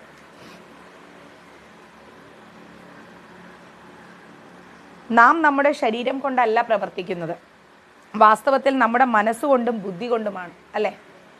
ശരീരം കൊണ്ടാണോ നമ്മൾ പ്രവർത്തിക്കുന്നത്? അല്ല, നമ്മുടെ മനസ്സുകൊണ്ടും ബുദ്ധി കൊണ്ടുമാണ് നമ്മൾ പ്രവർത്തിക്കുന്നത്. എങ്ങനെയാണ് അങ്ങനെ പറയാൻ സാധിക്കുന്നത്? എനിക്ക് ഇച്ചിരി കാപ്പി കുടിക്കണം, അതെൻ്റെ മനസ്സിൽ തോന്നി കാപ്പി കുടിക്കണമെന്ന്. അപ്പം ഞാനത് എൻ്റെ ബുദ്ധി കൊണ്ട് എന്താ ചെയ്യുക? എൻ്റെ ശരീരത്തെ അങ്ങോട്ട് കൊണ്ടുപോകും, എന്നിട്ട് ഞാൻ കാപ്പി എടുത്ത് കുടിക്കും. അപ്പോൾ ഇവിടെ ആരാണ് പ്രവർത്തിക്കുന്നത്? കുടിച്ചു കഴിഞ്ഞാൽ കാപ്പിയുടെ പാത്രം അടച്ചു വെക്കണം എന്നുള്ളത് എൻ്റെ ശരീരമാണോ തീരുമാനിക്കുന്നതല്ല, എൻ്റെ മനസ്സും എൻ്റെ ബുദ്ധിയുമാണ് തീരുമാനിക്കുന്നത്.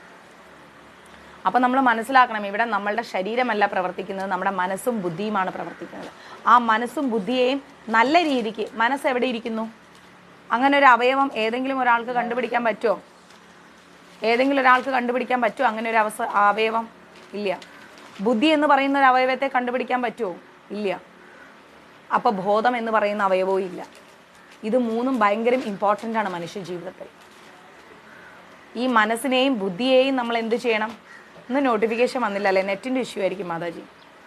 അപ്പോൾ മനസ്സിനെയും ബുദ്ധിയെയും നമ്മൾ എന്ത് ചെയ്യണം? നിയന്ത്രിക്കണം. എങ്ങനെ? ബോധം കൊണ്ട്. ആ ബോധം കൊണ്ട് നിയന്ത്രിക്കാനാണ് ബോധം മലിനമാവാതെ നോക്കാൻ പറയുന്നത്.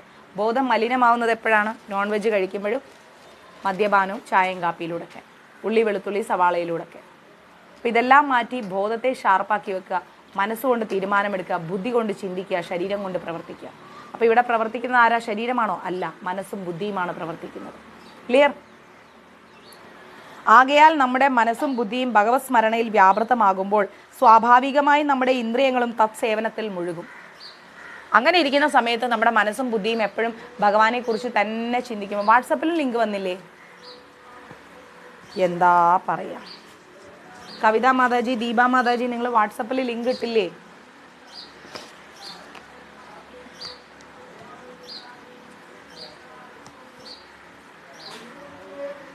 നോട്ടിഫിക്കേഷനും വന്നില്ല, ഗ്രൂപ്പിലും വന്നില്ല. ചിലപ്പോൾ അവരെന്തെങ്കിലും തിരക്കിലായിട്ടായിരിക്കും മാതാജി. നോക്കാം, ക്ഷമിക്കണം കേട്ടോ.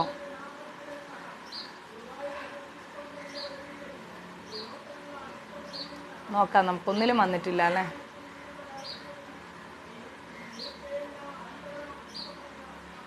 നോക്കാം മാതാജി, ഞാൻ അവരോട് പറയാം. അവരെന്തോ തിരക്കിൽപ്പെട്ട് പോയിട്ടായിരിക്കണം, അല്ലെങ്കിൽ അങ്ങനെ വരാതിരിക്കില്ല. കവിതാ മാതാജി വന്നില്ലല്ലോ ലൈവിൽ. ഇപ്പം ആരോ ഇട്ടിട്ടുണ്ട് ഗ്രൂപ്പിൽ.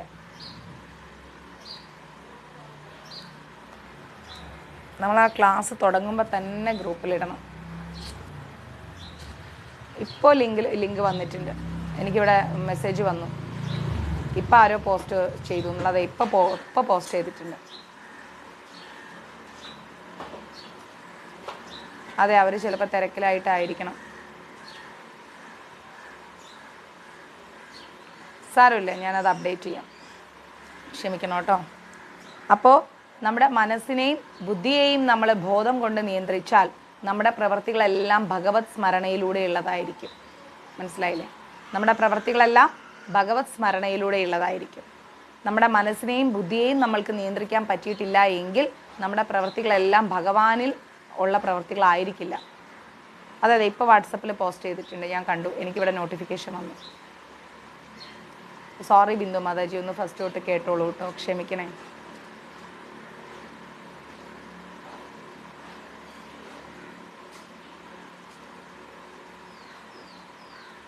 അപ്പോൾ നമ്മൾ എന്ത് ചെയ്യണം? ദീപ മാതാജിയാണ് ഇപ്പോൾ ഇട്ടിരിക്കുന്നത്. ക്ലാസ് തുടങ്ങുമ്പോൾ തന്നെ ഇടും കേട്ടോ ദീപ മാതാജി. മാതാജി എപ്പോഴും ഇടുന്നതാണ്, ഇന്ന് എന്തോ ലേറ്റായി പോയി, എന്തോ കാരണം ഉണ്ടെന്ന് തോന്നുന്നു. മേ ബി എന്തെങ്കിലും എമർജൻസി ആയിട്ട് മാതാജി ലാബ് വെച്ചിരിക്കല്ലേ, ആരെങ്കിലും എന്തെങ്കിലും അത്യാവശ്യത്തിന് വല്ല പേഷ്യൻസ് ആരെങ്കിലും വന്നിട്ടോ മറ്റോ ആയിരിക്കണം, അല്ലെങ്കിൽ കറക്റ്റായിട്ട് പോസ്റ്റ് ചെയ്യുന്നതാണ്.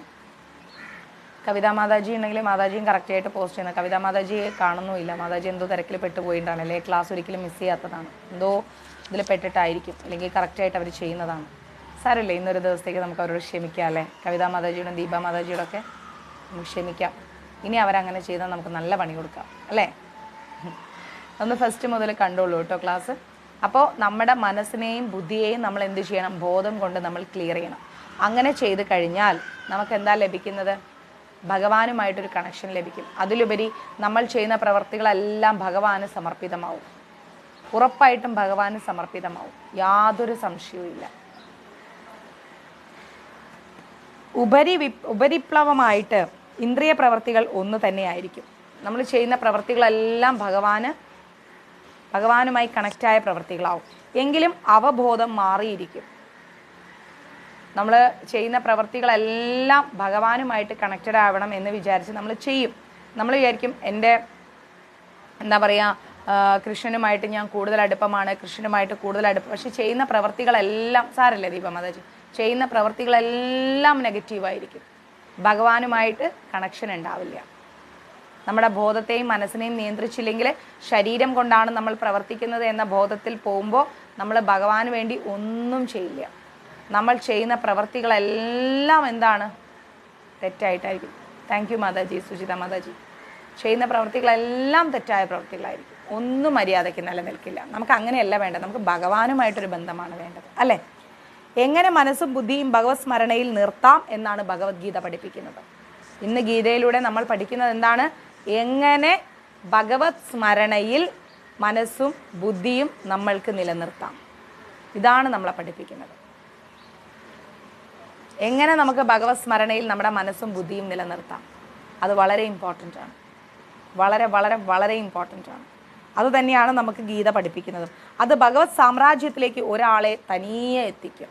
മനസ്സും ബുദ്ധിയും ഒക്കെ നമ്മൾ ഭഗവാനിൽ സമർപ്പിച്ചു കഴിഞ്ഞാൽ, നമ്മുടെ പ്രവർത്തനങ്ങളും ഭഗവാനിലേക്ക് ആയിക്കഴിഞ്ഞാൽ എന്താ സംഭവിക്കുക?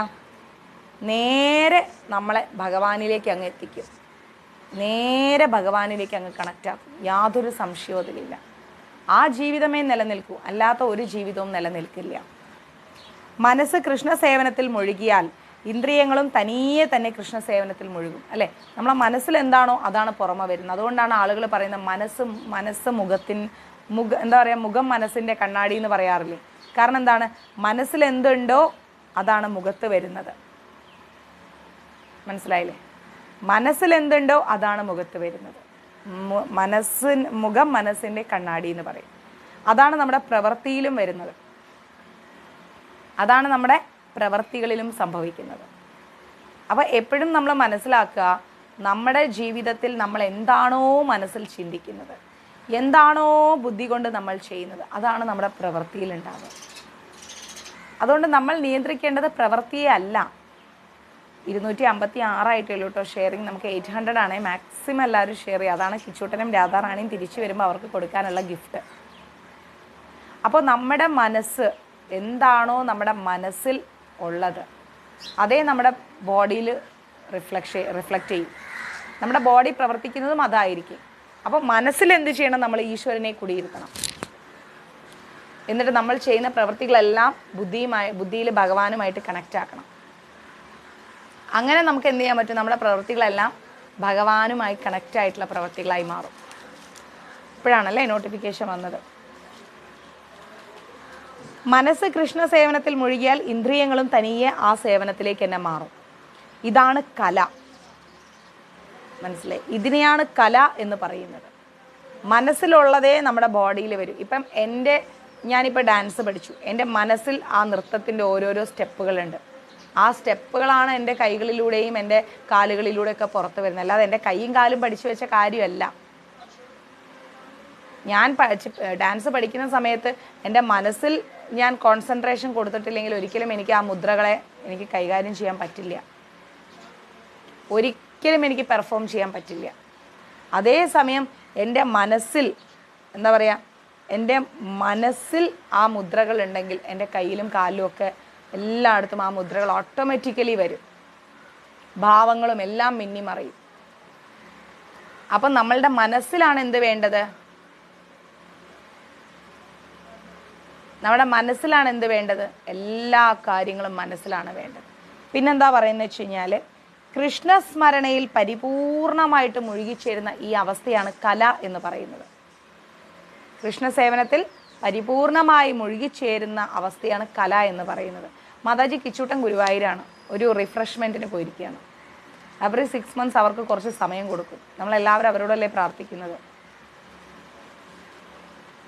അവർ കൃഷ്ണസേവന ഗുരുവായൂരാണുള്ളത്. അവർ കുറച്ച് കഴിയും വരാൻ. ഇനി November 4 അവർ തിരിച്ചെത്തും. നമ്മളെപ്പോഴും അവരെ ഹാരമണിഞ്ഞ് നമ്മൾ പ്രാർത്ഥിച്ച്, അപ്പം അവർക്കൊരു റിഫ്രഷ്മെൻറ്റ്, അതിന് വേണ്ടി അവരെ ഇന്നലെ ഞാൻ ഗുരുവായൂർ കൊണ്ടാക്കി. ഇനി അവർ വരുമ്പോഴേക്കും November 4 ആവും. അവർ വരട്ടെ. അപ്പോഴേക്കും നമുക്ക് മാക്സിമം ലൈവൊക്കെ ഷെയർ ചെയ്ത് കൂടുതൽ പുതിയ ഭക്തരെയൊക്കെ കൂട്ടി ഭഗവാന് കൊടുക്കാം. അതാണ് ഭഗവാൻ ആവശ്യം. നമുക്ക് കാത്തിരിക്കാം അവർക്ക് വേണ്ടിയിട്ട്. ഓക്കെ. അപ്പോൾ ഇവിടെ ആധുനിക മനുഷ്യർ ചന്ദ്രനിലെത്താൻ കഠിനമായി പരിശ്രമിക്കുന്നുണ്ട്, അല്ലേ? എന്നാൽ ആത്മീയമായിട്ട് ഉയരാൻ അവർ കഠിനമായി പരിശ്രമിക്കുന്നില്ല. എങ്ങനെയെങ്കിലും ചന്ദ്രനിലെത്തണം, എങ്ങനെയെങ്കിലും ശുക്രനിലെത്തണം, ഇതാണ് അവരുടെ ചിന്ത. പക്ഷേ ആത്മീയമായിട്ട് പരിശ്രമിക്കാൻ ഇവരാരും ശ്രമിക്കുന്നില്ല. അത്രയും ദൂരെയുള്ള ചന്ദ്രനിലേക്ക് ഓടാൻ താല്പര്യമുണ്ട്. ഇരിക്കുന്നോടത്തിരുന്നിട്ട് ആത്മീയമായി ഉയരാൻ ഒരാളും ശ്രമിക്കുന്നില്ല. അപ്പം അതെന്താ, തെറ്റല്ലേ? അത് തീർത്തും തെറ്റാണ്. 50 വർഷത്തെ ജീവിതം ബാക്കിയുള്ള ഒരാൾ ഒരു ചെറിയ സമയം പരമദിവ്യോത്തമ പുരുഷനെ അനുശീലിക്കാൻ ചിലവഴിക്കേണ്ട. അപ്പോൾ 50 വയസ്സായ ഒരു വ്യക്തിക്ക് ഇനി ഒരു 40 വയസ്സുകൊണ്ട് ജീവിക്കാൻ പറ്റുമെങ്കിൽ നമ്മൾ ആ 40 വയസ്സുകൊണ്ട് എന്ത് ചെയ്യും? ഭഗവാനെ നമ്മൾ കൂടുതൽ കൂടുതൽ അറിയാൻ ശ്രമിക്കണം, അല്ലേ? ഇപ്പം 30 വയസ്സായ ഒരു വ്യക്തി 30 കൊല്ലവും ഭഗവാനെ അറിഞ്ഞില്ല, നോൺ വെജ് നിന്ന് നടന്നു. ഇനിയെങ്കിലും ബാക്കിയുള്ള ജീവിതം ഭഗവാനെ അറിയാൻ ശ്രമിച്ചാൽ അവർക്ക് എന്താണ് ലഭിക്കുന്നത്? മോക്ഷമാണ് ലഭിക്കുന്നത്. അല്ലെങ്കിൽ ഒന്നുമില്ല, ജീവിതം വേസ്റ്റായി പോവും. പ്രശ്നങ്ങളും പരാതികളും പ്രയാസങ്ങളും ചതിയും വഞ്ചനയും ഇത് മാത്രമായിരിക്കും നമ്മുടെ ജീവിതത്തിൽ ബാക്കി ലഭിക്കുന്നത്. നമുക്ക് ഹരേ കൃഷ്ണ അച്ഛ, ഇതല്ലാതെ മറ്റൊന്നും നമുക്ക് ലഭിക്കാനില്ല, ഒന്നും ലഭിക്കാനില്ല നമുക്ക്. ഇനിയുള്ള കാലമെങ്കിലും നമ്മൾ എന്ത് ചെയ്യണം? ഭഗവാനെ അറിയണം, ഭഗവാനെ അറിഞ്ഞുകൊണ്ട് ജീവിക്കണം, ഭഗവാനെ സ്നേഹിച്ച് ഭഗവാന് സമർപ്പിതമായി ജീവിക്കണം. അല്ലാതെ വെറുതെ കിടന്നിട്ട് എന്താ പറയുക, സർവം കൃഷ്ണാർപ്പണമസ്തു, സർവം കൃഷ്ണാർപ്പണമസ്തു ഇതിങ്ങനെ പറഞ്ഞുകൊണ്ടിരിക്കരുത്.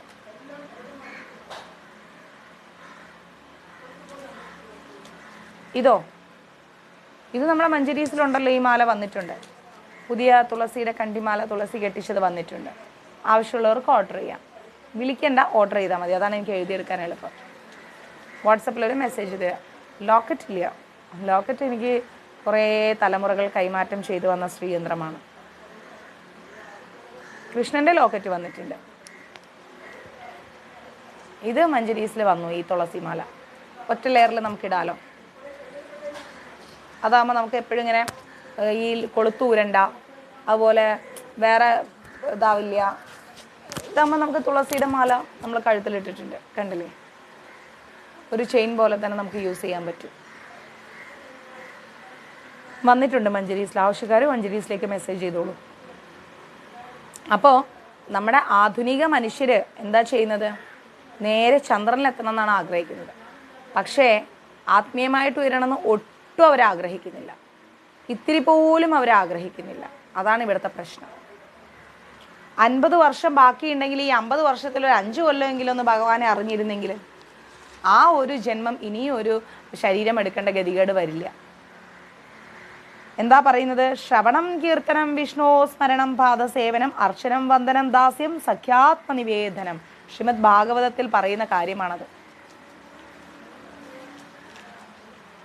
മനസ്സിലായി? ശ്രവണം കീർത്തനം വിഷ്ണു സ്മരണം പാദസേവനം അർച്ചനം വന്ദനം ദാസ്യം സഖ്യാത്മനിവേദനം. ഇത് ഭാഗവതത്തിൽ പറയുന്നതാണ്. 9 ക്രിയകൾ, അതിൽ ഏറ്റവും എളുപ്പമാണ് ശ്രവണം. ഭഗവാനിലേക്ക് അടുക്കാനുള്ള 9 ക്രിയകളിൽ ഏറ്റവും എളുപ്പമാണ് എന്ത്? ശ്രവണം എന്ന് പറയുന്നത്. അതാണ് ഇപ്പം നമ്മൾ ചെയ്തുകൊണ്ടിരിക്കുന്നത്. ശ്രവണം നിങ്ങൾ കേട്ടുകൊണ്ടിരിക്കുകയാണ്, ശ്രവിച്ചുകൊണ്ടിരിക്കുകയാണ്. ഭഗവാനിലേക്ക് അടുക്കാനുള്ള ഏറ്റവും ഈസി വേ അതാണ് ശ്രവണം.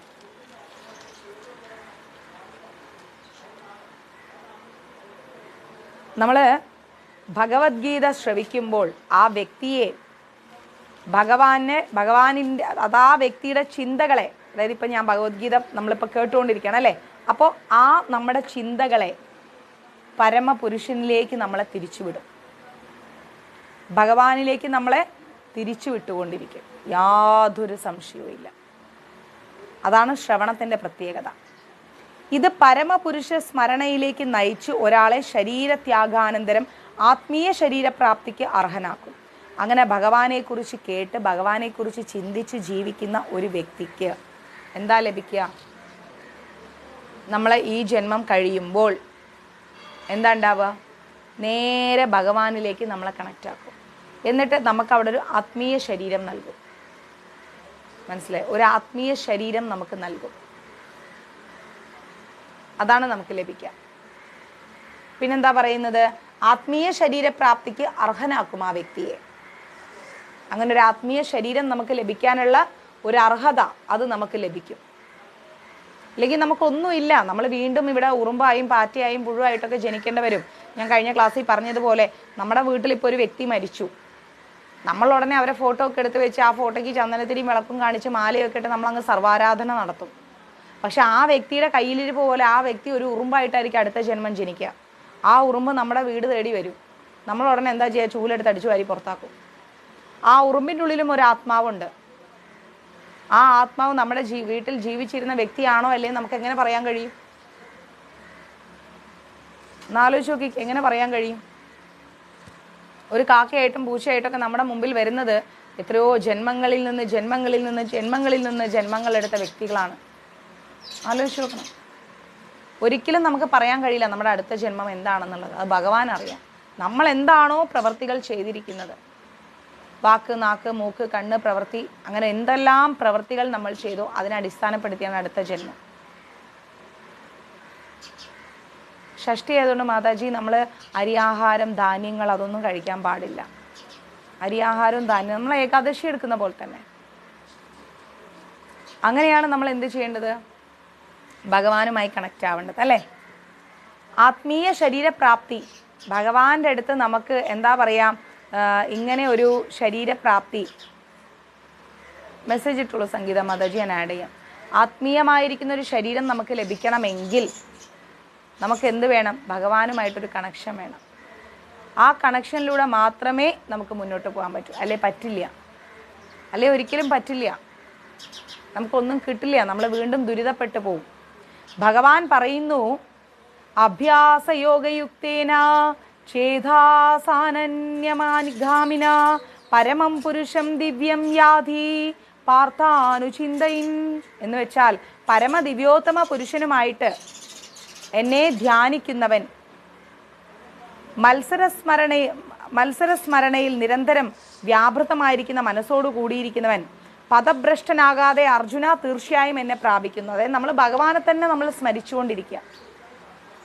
അല്ലാതെ നമ്മൾ കയറിയിട്ട് എപ്പോഴും ഇങ്ങനെ ഒരു മാത്സര്യ ബുദ്ധി, അവിടെയും ഇവിടെയും വഴക്കുണ്ടാക്കാനുള്ള ഒരു പ്രവണത, അല്ലെങ്കിൽ ഒരാളോട് പ്രതികാരം ചെയ്യുക, ഒരാളുടെ ഉയർച്ചയിലും വളർച്ചയിലും അവരോട് നമുക്കൊരു അസൂയ തോന്നുക, എനിക്ക് അത് കിട്ടണം, എനിക്കിത് വേണം, എൻ്റെ ജീവിതം പുഷ്ടിപ്പെടുത്തണം, ഇങ്ങനെയുള്ള ചിന്തകളുമായി നടക്കുന്ന ഒരു വ്യക്തി ഒരിക്കലും എവിടെ എത്തില്ല. തളർന്ന് എന്താ പറയുക, നശിച്ചു പോവുകയുള്ളൂ. അവർ വീണ്ടും പുതിയ ജന്മങ്ങൾ എടുക്കാൻ മലത്തിലെ പുഴുവായിട്ട് വരെ ജനിക്കേണ്ടി വരും. മനസ്സിലായില്ലേ? അപ്പോൾ നമ്മൾ വേണ്ടതെന്ന് വെച്ചാൽ ഭഗവാനെ സ്മരിക്കുക. നമ്മൾ എന്ത് ചെയ്യുമ്പോഴും അത് ഭഗവാനെ സ്മരിച്ചുകൊണ്ട് ചെയ്യുക. അദ്ദേഹത്തെ മാത്രം മനസ്സിൽ ആരാധിക്കുക. അങ്ങനെ നമ്മൾ മുന്നോട്ട് പോവുകയാണെങ്കിൽ നമുക്ക് ലഭിക്കുന്നത് ഒരു ആത്മീയ പുരോഗതിയാണ്. മനസ്സിലായി? ആ ആത്മീയ പുരോഗതിയിൽ നിന്ന് നമുക്ക് കിട്ടുന്നത് ഭഗവാൻ കൃഷ്ണനെ തന്നെയാണ്, അല്ലാതെ വേറെ ആരെയല്ല. ആ ആത്മീയ പുരോഗതിയിൽ നിന്ന് നമുക്ക് ലഭിക്കുന്നത് കൃഷ്ണനെയാണ്. ആ കൃഷ്ണനെ കിട്ടുമ്പോൾ നമുക്കുണ്ടാവുന്ന ഒരു ആത്മീയ അനുഭൂതി, ആത്മീയ ശരീരം, അത് വളരെ ഇമ്പോർട്ടൻ്റ് ആണ്. പിന്നെന്താ പറയുന്നത്? ഇതൊരു വിഷയമേറിയ പ്രക്രിയയല്ല അല്ലേ? ഭയങ്കര കഷ്ടപ്പാടുള്ളൊരു പണിയാണോ ഭഗവാനെ ചിന്തിച്ചുകൊണ്ടിരിക്കുക എന്ന് പറയുന്നത്? അല്ല. അതിനേക്കാൾ എന്തെല്ലാം കഷ്ടപ്പാടുള്ള പണികൾ നമ്മൾ ചെയ്യുന്നുണ്ട്. പക്ഷേ ഒരു പരിചയസമ്പന്നനിൽ നിന്ന് ഇത് പഠിക്കണം. അങ്ങനെ ചെയ്യുന്ന ഒരു വ്യക്തി ഇത് നമ്മളെ പഠിപ്പിക്കുമ്പോൾ നമുക്ക് എളുപ്പം മനസ്സിലാവും. നമുക്ക് ആരാ അത് പഠിപ്പിക്കുന്നത്? ശീല പ്രഭുപാജി. പ്രഭുപാജി എന്ത് ചെയ്യുമ്പോഴും ഭഗവാനെ കുറിച്ച് തന്നെ ചിന്തിക്കത്തുള്ളൂ. കുക്ക് ചെയ്യുമ്പോഴും ശരി, ഉറങ്ങാൻ കിടക്കുമ്പോഴും ശരി, ടോയ്ലറ്റിലിരിക്കുമ്പോഴും ശരി, സദാ കൃഷ്ണനെക്കുറിച്ചാണ് സ്മരിക്കുക. അങ്ങനെ സ്മരിച്ച് ജീവിക്കുന്ന ഒരു വ്യക്തി നമ്മളെ ഇത് പഠിപ്പിക്കുന്ന സമയത്ത് നമുക്ക് എളുപ്പം ഇത് മനസ്സിലാക്കാനും പഠിക്കാനും നമുക്കിത് പ്രാക്ടീസ് ചെയ്യാനും പറ്റും. തത് വിജ്ഞാനാർത്ഥം സദ്ഗുരുമേ ഭാവി ഗച്ഛതി. അങ്ങനെ പരിശീലിക്കുന്ന ഒരു വ്യക്തിയെ നമ്മൾ സമീപിക്കണം. നമ്മൾ ആരെയാണ് സമീപിച്ചത്? നമ്മളെ ശ്രീല പ്രഭുപാജിയാണ് സമീപിച്ചത് അല്ലേ?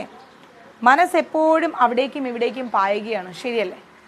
ഇങ്ങനെ ഒന്ന് കേട്ടിരിക്കും, അപ്പോഴേക്കും വേറെ ഒന്നിനെക്കുറിച്ച് ചിന്തിക്കും, മറ്റൊന്നിനെക്കുറിച്ച് ചിന്തിക്കും, അവിടെ ചിന്തിക്കും, ഇവിടെ ചിന്തിക്കും. മനസ്സൊരു സ്ഥലത്ത് ഉറച്ചു നിൽക്കുന്നില്ല. എല്ലായ്പ്പോഴും ഇങ്ങനെ മനസ്സ് സഞ്ചരിച്ചുകൊണ്ടേയിരിക്കുകയാണ്. മനസ്സെങ്കിലും പരമപുരുഷനായ കൃഷ്ണൻ്റെ രൂപത്തിലോ അവിടുത്തെ ശബ്ദനാമത്തിലോ ഏകാഗ്രമാക്കാൻ അനുശീലിക്കണം. നമ്മുടെ മനസ്സിനെ എങ്കിലും നമ്മൾ ഭഗവാനിൽ ഉറച്ചു നിർത്തണം. ആരെങ്കിലും ഒരു 5 ഷെയറും ചെയ്യും, ഉടനെ അത് 300 ആവും. പിന്നെ നമുക്കൊരു 500 നോക്കിയാൽ മതി. ആരെങ്കിലും 5 ഷെയർ ചെയ്യും. മനസ്സെങ്കിലും നമ്മൾ ഭഗവാനിൽ ഉറച്ചു നിർത്തണം. എന്തായാലും നമ്മൾ വേറെ ഒന്നും ഉറച്ചു നിർത്തുന്നില്ല. മനസ്സെങ്കിലും നമ്മൾ ഭഗവാനിൽ ഉറച്ചു നിർത്തണം. സ്വാഭാവികമായും മനസ്സ് ചഞ്ചലമാണ്. സ്വാഭാവികമായിട്ട് നോക്കുമ്പോൾ മനസ്സൊരു ചഞ്ചലമായിട്ടിരിക്കുന്ന ഒരു കാര്യമാണ്. എപ്പോഴും അതും ഇത് ചിന്തിച്ചുകൊണ്ടേയിരിക്കും, അത് അങ്ങും ഇങ്ങും പാഞ്ഞുകൊണ്ടേയിരിക്കും. പക്ഷെ അതിന് കൃഷ്ണ ശബ്ദ തരംഗത്തിൽ ഉറച്ചിരിക്കാൻ കഴിയും.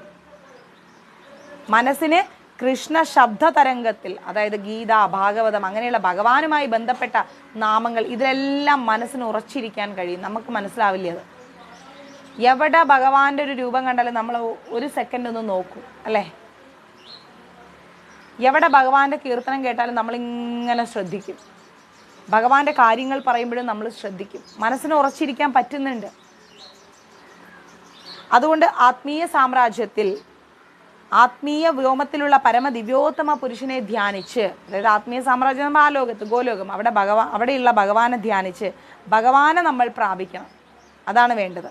ആത്യന്തികമായ സാക്ഷാത്കാരത്തിൻ്റെ, ആത്യന്തികമായ നേട്ടത്തിൻ്റെ കഴിവുകൾ ഭഗവത്ഗീതയിൽ പറഞ്ഞിട്ടുണ്ട്. എന്തൊക്കെയാണോ നമുക്ക് ഭഗവാനെ സ്മരിക്കുമ്പോൾ ലഭിക്കുന്നത്, ആ നേട്ടം എന്തൊക്കെയാണെന്നുള്ളത് ഗീതയിൽ കൃത്യമായി പറഞ്ഞിട്ടുണ്ട്. സാരല്ലേ കലാമാതാജി?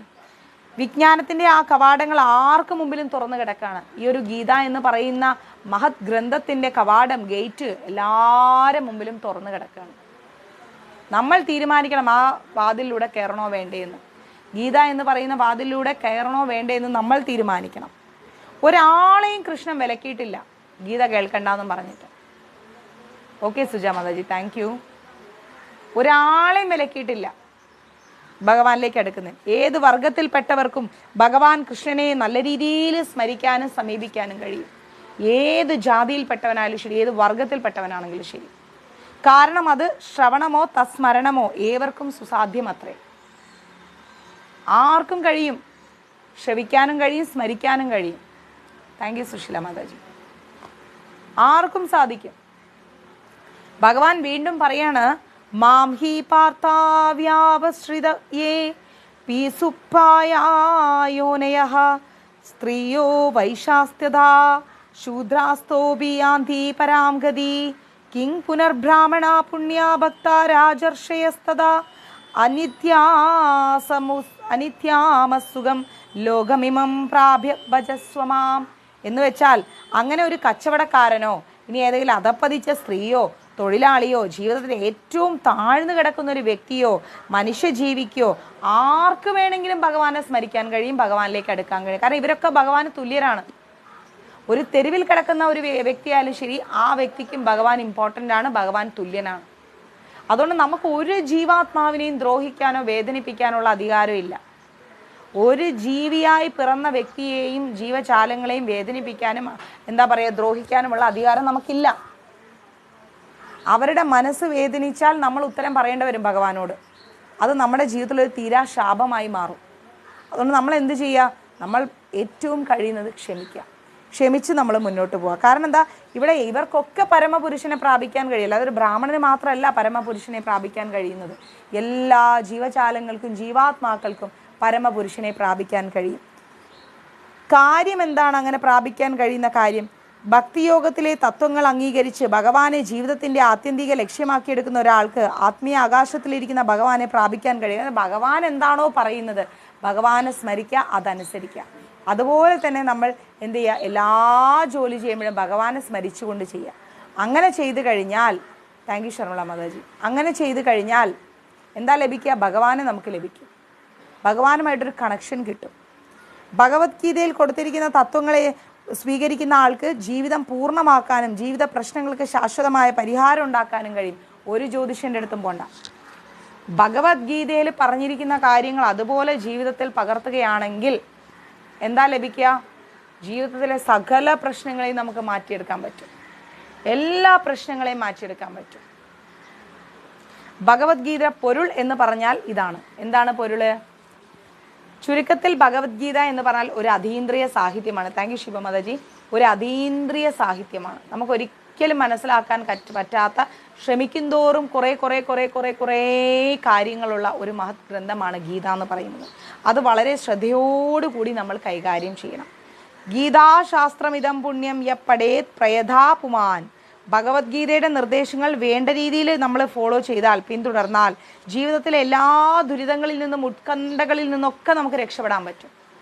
ജീവിതത്തിലെ സകല പ്രശ്നങ്ങളിൽ നിന്നും നമുക്ക് രക്ഷപ്പെടാൻ പറ്റും. ഭയശോകാതിവർജിത. ഭയങ്ങളിൽ നിന്നും ശോകങ്ങളിൽ നിന്നൊക്കെ നമുക്ക് പുറത്തു വരാം. ജീവിതത്തിലെ എല്ലാ ഭയങ്ങളിൽ നിന്നും നമുക്ക് പുറത്തു വരാൻ പറ്റും. അടുത്ത ജന്മം ആത്മീയ ജീവിതം കൈവരിക്കുകയും ചെയ്യും. അടുത്ത ജന്മത്തിൽ നമുക്ക് ഒരു നല്ല ആത്മീയ ജീവിതം അത് നമുക്ക് ലഭിക്കുകയും ചെയ്യും. അതാണ് ഗീതയുടെ കാര്യം എന്ന് പറയുന്നത്. ഓക്കെ, അതാണ് നമുക്ക് വേണ്ടതും. പിന്നെന്താ പറയുന്നത്? ഗീതാധ്യായനശീലസ്യ പ്രാണായാമ പരിസ്യാച നൈവീ സന്ധിഹി പാപാനി പൂർവജന്മ കൃതാനിച. എന്ന് വെച്ചാൽ ആത്മാർത്ഥമായി നമ്മൾ ഭഗവത്ഗീതയെ വായിക്കുന്ന ഒരാളെ ഭഗവാന്റെ കരുണ കൊണ്ട് ഒരു തരത്തിലുള്ള പാപങ്ങളും ഏൽക്കില്ല. ആത്മാർത്ഥമായി നമ്മൾ ഭഗവത്ഗീത വായിച്ച് ഭഗവാന്റെ ഗീത നമ്മൾ കേൾക്കുകയാണെങ്കിൽ ഒരു ജന്മ പാപ ദുരിതങ്ങളും നമ്മളിലേക്ക് വരൂല.